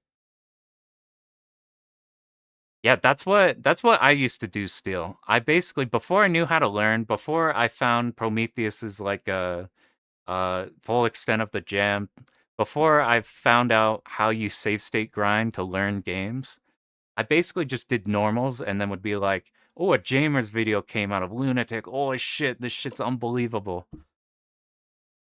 Oh man, yeah, FDF3 is so goddamn gorgeous. That's like one of the best looking shmups. Yeah, we streamed that. Yeah, that Lunatic gives you a bunch of resources, so it's pretty nice. You can enjoy that one. Yeah, the one that came out recently, Festival 3, really, really good. I need to go mess with 2. But so, even if you have not, this is gonna, yo, Wes, you haven't played a Toho game. This is gonna be the worst example of a Toho game. Fucking, so this is 15. So Toho players are fucking lunatics, and they love the lunatic no miss, no bombs, no barriers, no hypers, and they will grind those for the rest of their lives. I'm interested in the stupid fucking runs of Toho. So this is Toho 15. This game is famous for being completely fucked up if you're trying to no miss, no bomb. It's so goddamn hard. It has some of the hardest patterns to get through the whole game without like a lot of games have like one fucked bit, but this game, the entire thing is just hard. The second one is soundtrack's good. I bought the second one. I'll have to mess with that one too. But I want you to notice something. This is my new favorite Toho player, by the way, and I'm going to explain why. Look at this title screen here. So we can, without using Translate, probably figure out what's going on in this title. That's Toho. I'm familiar because like you see that 8 trillion times, and then it's just whatever game, whatever. This is Toho 15. Lunatic, cool. Huh, 29 and 93. What do you guys think 29 and 93 represent? I'll give you a spoiler starting with 29. This is 29 deaths. And this is 93 bombs. this is a run that clears with 29 deaths and 93 bombs. So you're wondering, like, does this game just give you a shit ton of resources? Okay, you will instantly understand what's going on in this game. And what's funny is everybody says Raisin is fucked up in this game because every time they bomb, they don't do like a bomb. They basically get a 3-hit shield. They get a Gradius shield. So everybody talks about Raisin being fucked up, but I suspect in Lunatic that Sane is way better. And you're gonna find out why. So this game has a mechanic where basically it's not Caravan. You don't need to kill things to let the next section spawn, but the game is divided into sections. And if you graze enough to meet the par graze of that section, I could be wrong about this. I haven't played this game in a minute. But if you meet the par graze for a section, look at what happens. So chapter finish, life piece get. And this is in the later Toho games. They started doing, or maybe they're in the earlier. I fucking get them all mixed up. So 1 of 3 life pieces. So if we do 3 of these chapters while grazing, we get 1/3 of a life. Well, you might think something. Let's look at, you see those stars? Those are obviously your bombs. Huh. I wonder if every section of this game, if they're that fast, maybe we can just bomb a section. We lose 1 bomb. We get chapter finish. We get 1 life piece. Now we have 1 life piece and 2 bombs. Next section. Let's bomb it. Graze everything while the bomb's going. We now have 1 bomb and 2 life pieces. You see where this is going? You out-resource the game. So look at this. We have... every time you die, you get 3 bombs back. And you get a life every 3 chapters, basically, if you do this strategy. So this shit is so fucking funny. Because early on, you kind of play the game. But, like, let's just fucking look at, like... let's just fucking look. So here's stage 4 of 6. I have so many dreams. Oh, nice dreams. To make more friends. Yaddy, yaddy, yaddy. Okay. Let's look at our resources. Okay, we bomb once, and then we graze. Graze, graze, graze, graze. Yeah, we're talking about cheesing Toho 15. So I was talking about how I really want to learn all of these stupid-ass ways to beat the Toho games on Lunatic. These, like, fascinate me because they're so funny. Because each game is, like, broken in a different way. I fucking, like, I know some people find that lame. I find it so fun and, like, creative, even if they're, like, fucking stupid. So, like, let's look here. We got a heart piece. And, oh, these are easy enough to graze without bombing. They're just aimed. And we're probably going to meet our graze requirement for this chapter easily. And Sane, the character we're playing as right now, can move really fast while this bomb goes out, and it lasts a long time. So we bombed that chapter. Yeah, I love this kind of shit, too. Okay, we got a life piece. Look, we only have... well, I guess we got our life there. So we bomb and we graze. And because Sane can move on our bomb, and the bomb lasts so long, we get so much graze. So all the sections are brain dead, like, apart like that. And then it's like, fuck it, suicide, I want my bombs. Now we have 3 bombs. We're gonna bomb, we meet the graze requirement. You bombed the whole game. So it's like, that bomb secured the graze. We got 1 life piece. Okay, we have a boss here. I wonder if we're gonna actually do this boss. I somehow picked a chapter that we're not insta-bombing everything. Oh, I guess we will bomb this one. And then you can see Sane just running around in circles grazing everything. Oh, there's a life piece. We have 2 bombs left, and now we just bomb the next section. And just, if you skip through, just don't even look at the screen, just look at the lives. So we're in stage 5 now, where this game gets really hard, stage 5. Look at the life to bomb counter. We are outpacing the whole game. Yeah, it's like Garaga or Bakraid style, like, fucking chaining suicide bombs, but, like, not for score, but for fucking cheese. So, like, let's look at Clown Piece. People hate Clown Piece. This is a hard fight. Or we bomb it, and that's gonna guarantee we kill it. Dude, Sane's the ultimate bomber, man. I feel like every game she's in, she has some stupid bomb cheese. So, like, oop, life piece get. Ooh, this pattern's hard. I'm pretty sure they just tried dodging it. You have to LOS the moon, obviously. Oh, we got hit. We bomb. Life piece get. What about this next pattern? Oh, that's kind of scary looking. I guess we'll bomb it.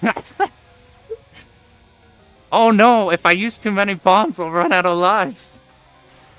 Oh, it turns out we built lives. So, Junko, who's fucked up, they just bomb every pattern. So like that's an example of like cheesing the game that like everybody says is ultra hard. But like surely that's a one-off because of the system mechanics in that game. Surely none of the other games. Right, I gotta go on.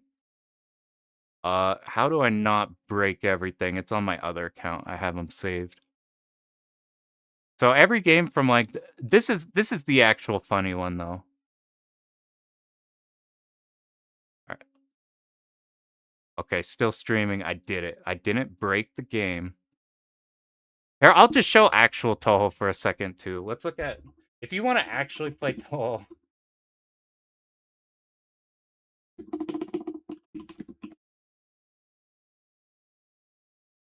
Are you working on one, Fox?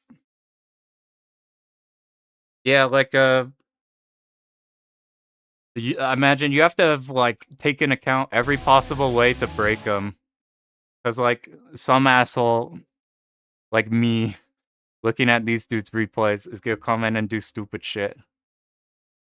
Uh, how do I use OBS? That's not it. That's the wrong one. Hopefully I didn't flash anything. That would be pretty funny. I'm in a new window now. Behold. We have now entered. Whoop.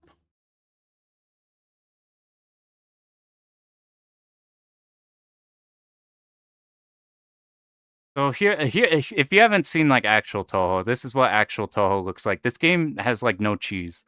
The closest thing to cheese I found is you pick Marissa B and her bomb is strong. That's like it. That's it. This is probably the game we'd do first because just we do them in. That's one of my favorite things. Is enjoying the genre in different ways. There are so many ways to approach shit, and it's not like there's a meta game because it's not competitive. Well, it's competitive if you do score shit and want to compete that way, but like, you just do whatever you want. This is what actual Toho looks like. This is an especially random game, so you have to do a lot of reactive dodging in this game. Anybody play S-Braid? This is basically just you stole the S-Braid shit. Stole this pattern. So like normal Toho, and this is the infamous pattern. Everybody hates this pattern.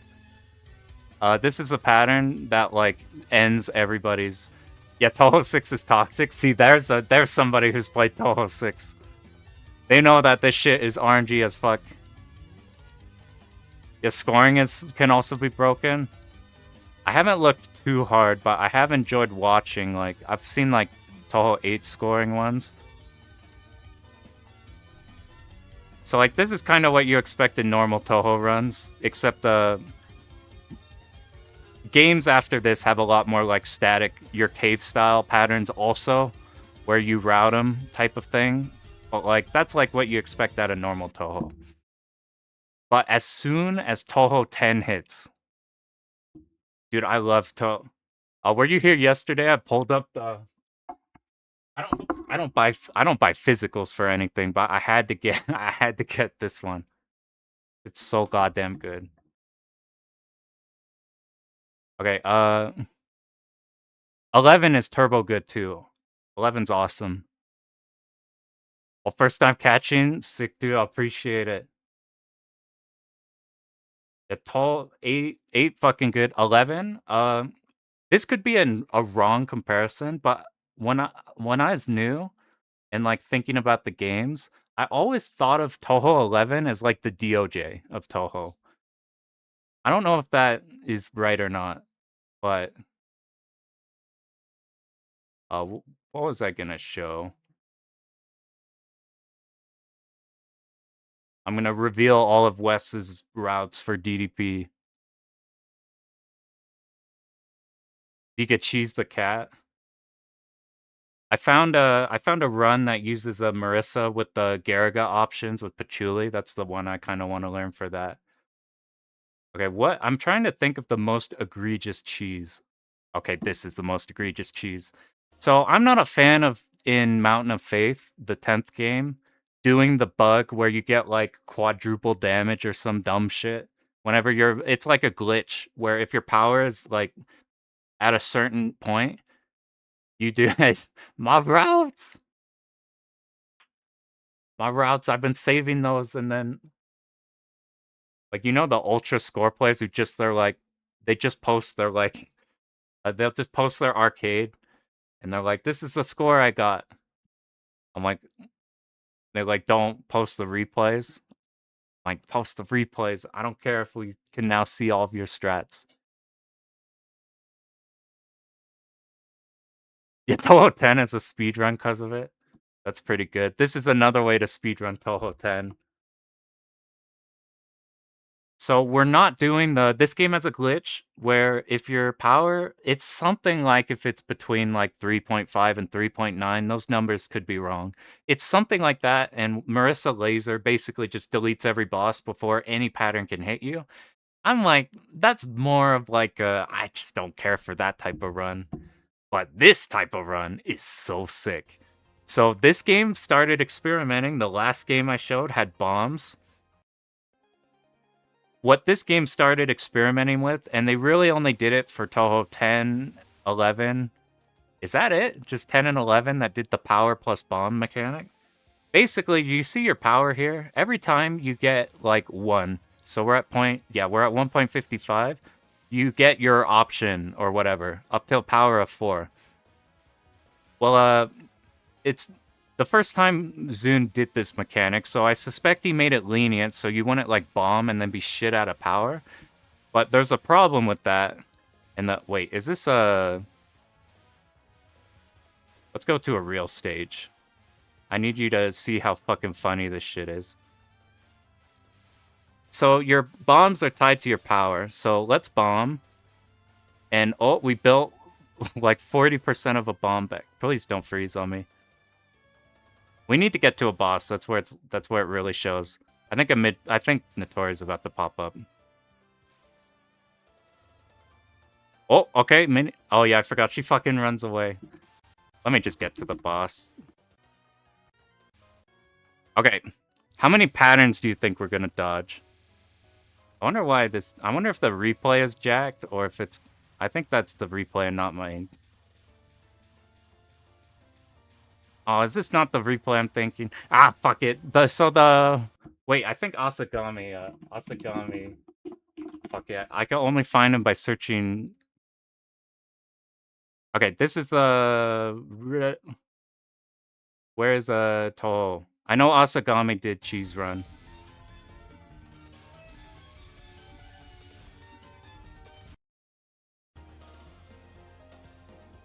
Tofu's only hard if you're going no miss, no bomb. You do get a lot of resources. Okay, Asagami the goat's good. Demonstrate the route that I mean.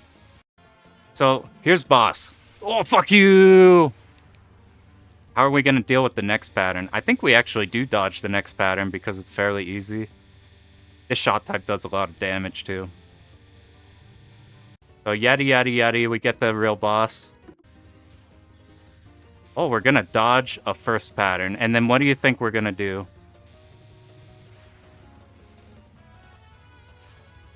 Yeah, fuck you! Get shit on. Oh no, I'm only at there. Oh, fuck you! Yeah, next pattern. What are we gonna do now? Oh, fuck you!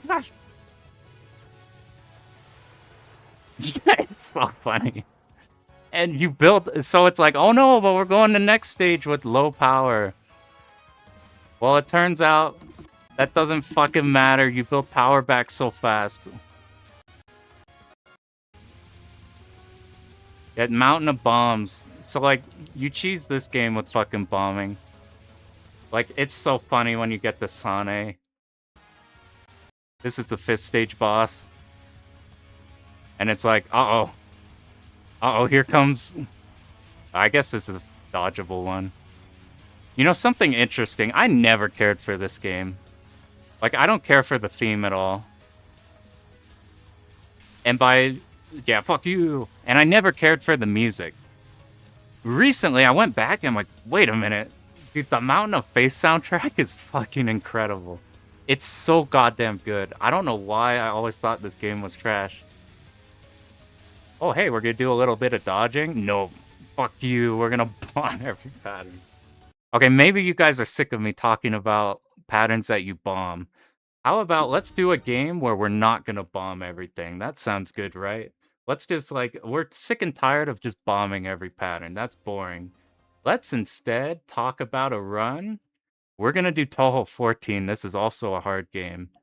Unless you happen to pick the maid.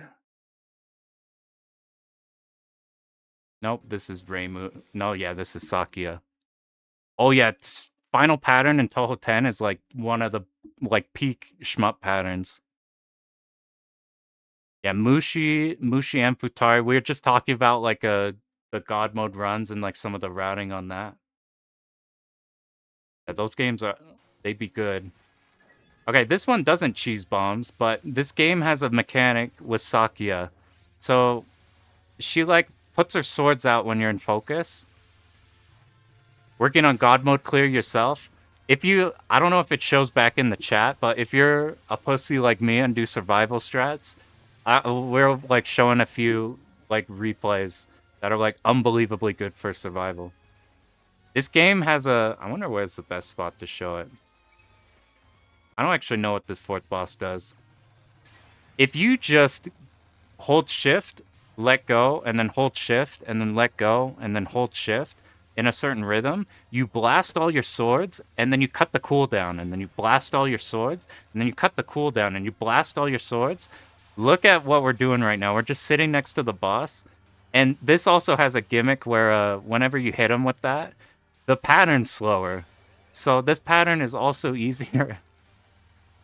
Yeah, if you do some scoring, the second replays we were linked before have enough scoring to by and far get it's a 1.7 mil or something. But while doing safe. So this game is supposed to be hard, but a lot of the patterns you out damage with the gimmick of just using Sakia A and consta spamming the mad fucking fast damage knives. And every other pattern that's really hard like this, you bomb. And look at our resources right now. You have so many resources. And then there's even I don't know if anybody else cares for these fucked runs, but I love these fucked runs. Let's talk about UFO. This is one of the hardest games by far to no miss, no bomb. This game is especially weird because of a UFO mechanic. Anybody who doesn't play Toho, these UFOs drop from certain enemies. And they will be one of three colors, blue, red, or green. And basically, you pick up 3 of them. So right here, we're going to pick up 3. And depending on what order you picked up the colors in, you get these UFOs. They'll absorb all of the point items. And then if you fill it up completely, you get the maximum shit, whatever. This is how you build resources. Yeah, UFOs suck. You have to turbo route these UFOs. Shit is this is probably the most routing Toho game maybe because of that. But here's the thing, we're back to Sanae and spamming bombs. This run is so good at routing the UFOs for bombs that I want you to see the final boss. Look at our resources. But this is a no-miss run, but they here's Byakuren. This is a pretty hard boss. Let's see how we defeat them if we route the game to just spam fucking green UFOs all day. So we could dodge this pattern. Yeah, max everything. Yeah, this run is really, and they don't they've bombed everything the whole game till now. This pattern, that's a bit much. Let's bomb that shit. What about this pattern? How close she's doing. I love when bosses do the wing shit, like in Esprade or this or other Tohos. Oh, did we bomb? I blinked. I think we bombed. Oh, this is a pattern. Ooh, do they actually dodge this pattern? I'm impressed. They don't bomb it? Holy shit, the rare not bombed pattern. That's oh, let's bomb this pattern. I ain't trying to deal with this non-spell. Ooh, this one. Everybody loves their UFO curvy lasers. Luckily, we don't have to dodge the UFO curvy lasers. You keep your bombs when you die? That's a big deal. I didn't know that. It's been forever since I played this. Oh, this pattern's... Is this where she moves around? Yeah. This is one of the best Toho tracks. It's probably too quiet. Oh. One of the rare patterns we actually do that with. This is one of my favorite looking patterns in shmups. It's kind of why I really like Futari Larsa's version of this pattern. Yeah, this is the famous stolen pattern from the PC98 boss. I like to think she learned it from the other person down here. Since I know Marissa steals all of her shit too as like a magician. Anyway, bomb that shit.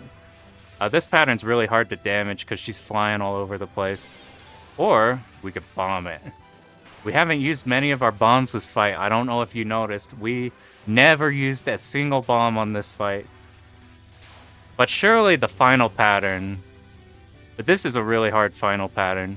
Because as it goes on and on, you get more of these circular orbits. And it gets quite spooky. Bomb.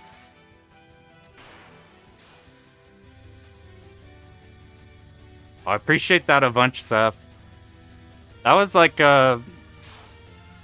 what inspired me to do that is like I didn't think like survival routes were really a thing for forever. And then I saw Buffy do a commentary on how to just get like a chump clear of a Great Maho. And I was like, I've been wanting commentaries like this the whole time. So I was like, fuck it, I'll just make some of my own. Yeah, I think it's oh, I was looking at this one. I found a different unconnected marketeers also using Sane that bombs the whole game. But I don't know. I'll stop yapping about this stuff. Yeah, bomb kept going. That's why I'm stoked to learn. That's why I might mess with. I'm not gonna like. I think I'm gonna try learning 2 games at once because I hate feeling stuck. So I'll probably do DoDonPachi. Actually, let's do. I'll probably do Futari God mode. And then be fucking with Toho. On the side. I'll either. Juggling Futari God and SDOJ. Those are 2 fucking hard one. I got traumatized by SDOJ Stage 4 Extend. So I'm gonna work on the DOJ commentary video. That's just gonna go over like things that I found were what you're supposed to do in DOJ from just me learning that to all.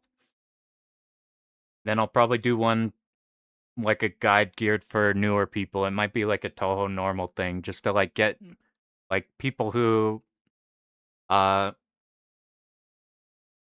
don't know, people who haven't cleared like a Toho on normal or like new players. Just a walkthrough of like how to go through and like learn and beat that. Then maybe DDP commentary. Then I don't know. But the next next hard game is Futari God. Next easier game is probably like Toho 8 normal, just to like I would have killed for a video like that. There are Toho guides nowadays for like normal and stuff. But I think more of them are the more the better probably. Plus not everybody can find everything. Old 1cc guides for Toho. Yeah, I wish I found those earlier. I used to watch this one guy, I can't remember his name, like way back, who would do commentaries of running normal mode. and then come back with Lunatic. Oh, thanks a bunch, Lungs. Oh, good shit on Katsui. That game is mean. Cinderella boss still haunts me. 7 normal was first 1cc. That was one of mine too. I like first one was Toho 8 normal, then Toho 7 normal. Yeah, not fumble the extends. You gotta bomb. You gotta bomb the fuck out of everything, and then like the moment you're good at,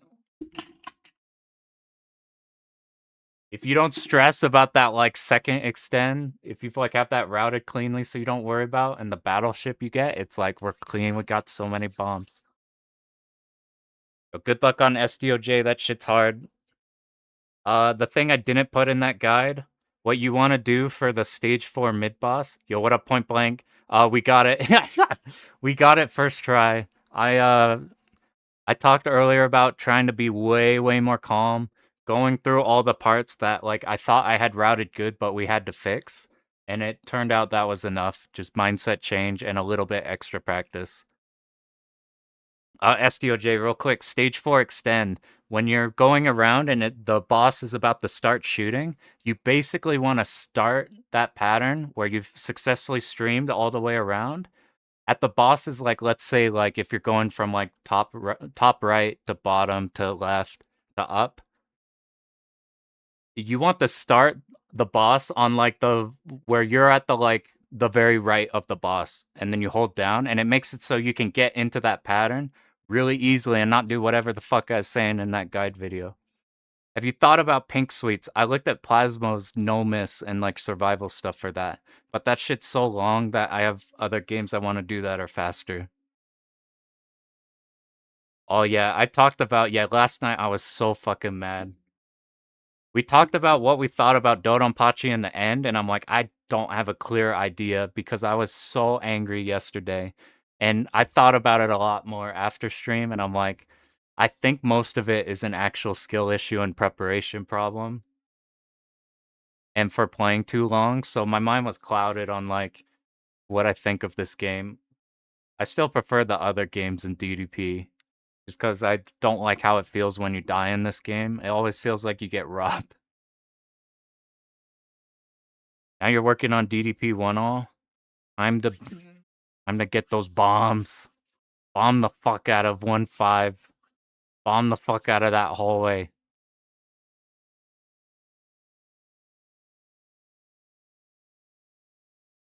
Yeah, SDOJ fucking gotta get that extend. Yeah, that's how I feel. It's like, oh yeah, going from XC to like DDP here.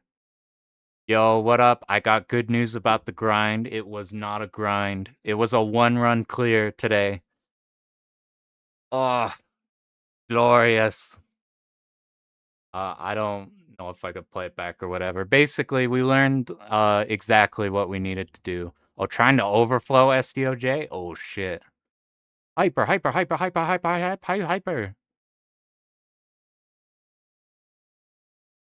Yeah, the routes on stage 4 and 5 SDOJ are fucking hard. Steel Vampire, Angels at Dusk. I've seen a bit of Angels at Dusk. I know Chinopolis has mentioned that a lot. I think he likes that game a bit. I haven't played it. That Iconoclast route, that's a good one.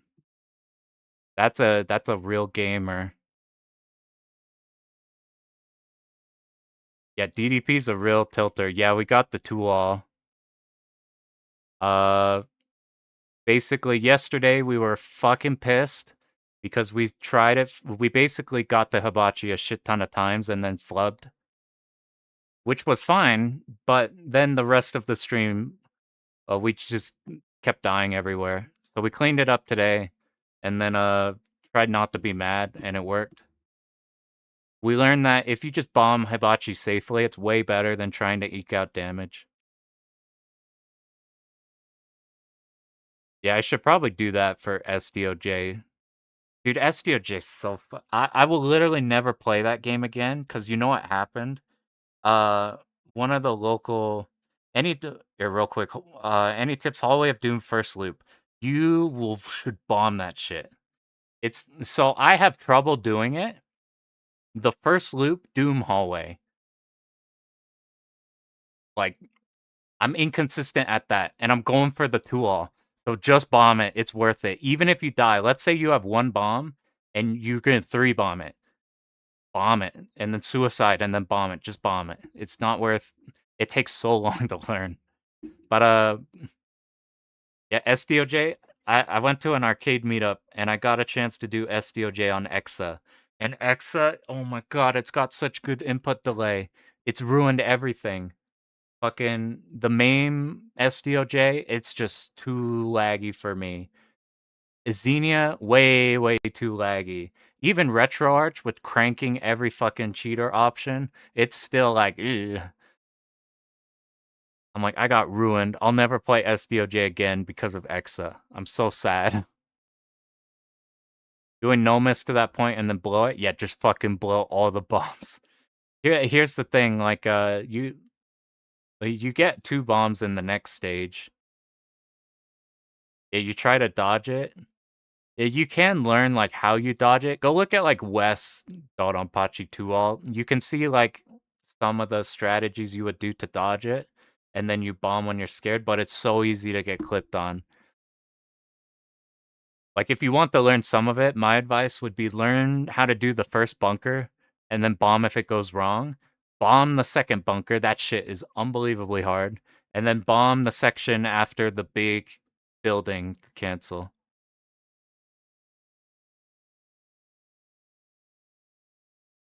Wait, if you practice stage 4 boss SDOJ, there's no RNG to the starting pattern, I would have switched.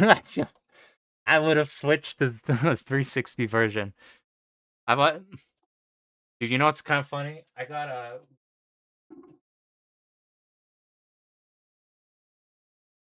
even have the fucking 360 version, and I'm like, this shit is so garbage. This shit is so garbage input delay. I was so sad.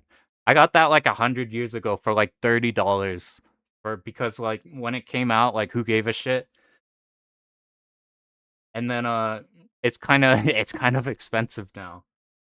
Like people be jacking up the price on it for no reason, even though you could just play Xenia and it's better.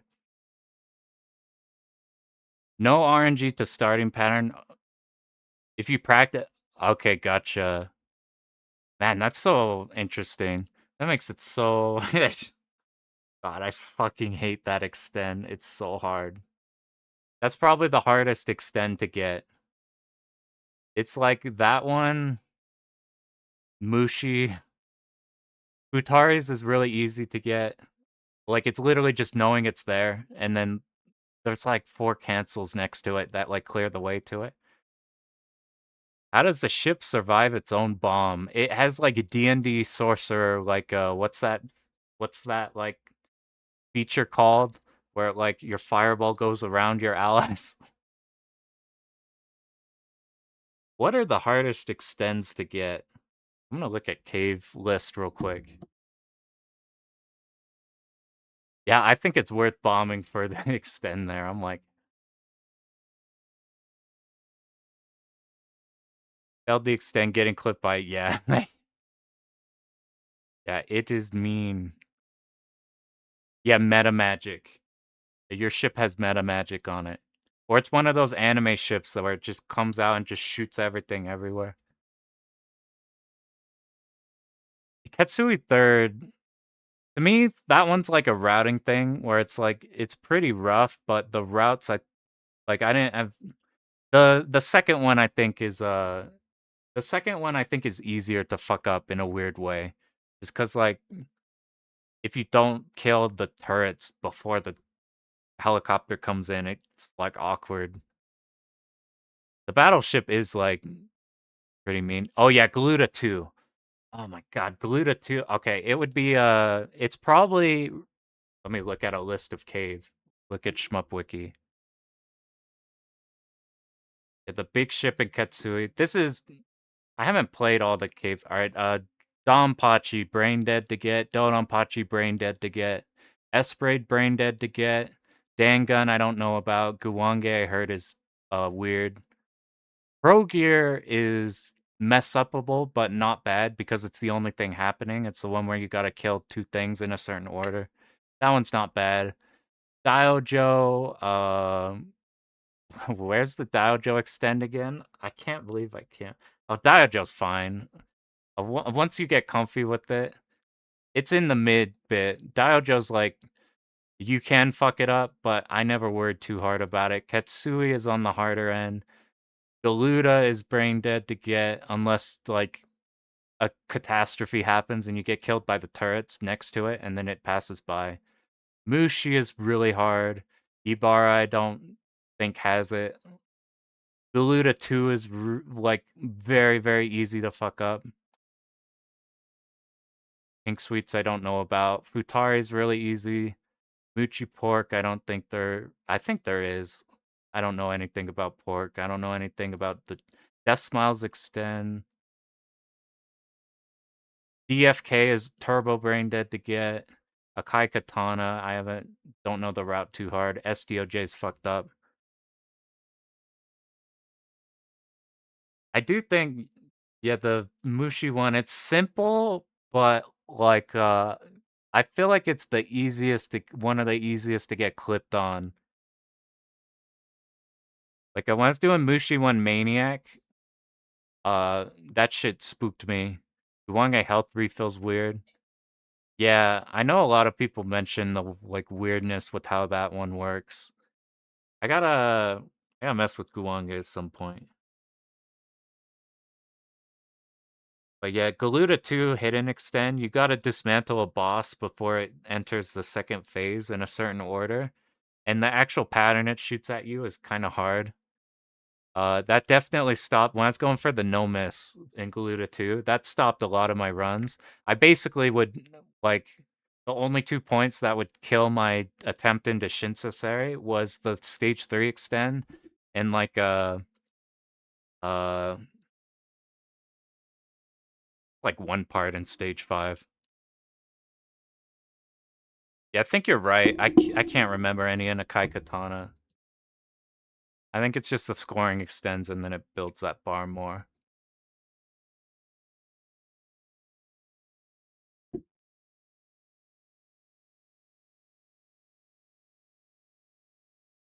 Okay, I think that's gonna be it for me. We got so fucking glad we got this one. We got all the hard DDPs out of the way. Now we just have DFK 1.5 and DonPachi. And maybe B-Storm it. But we got all the hard we got all the hard ones out of the way. Yeah, Death Smiles Extend on the last boss is funny. I've seen people suicide to get the, like, maximum amount of that, so you enter the, like, TLB or whatever with, like, a bunch. But yeah, thanks everybody for tuning in, and thanks everybody who suffered through last stream. Last stream was so agony. But we managed to make the comeback for this one. I'm gonna work on. I gotta go back. I gotta make the DOJ video. I appreciate that. I appreciate that a lot. And thanks for the congrats and GGs. I really need to make that DOJ video because I'm a 2 all ahead of the commentary. I gotta go back and learn DOJ again to make that one. I'll probably do that. I'll probably stream. I don't know what game we'll do first. Basically, if I'm stoked on Futari God mode and I, like, go in on that a lot, that would be the next one. I might stream Toho 8 normal mode, trying to no miss the game, just because, I want to make the normal mode guide, and I want to get it to a point where it's, like, fundamentally perfect for,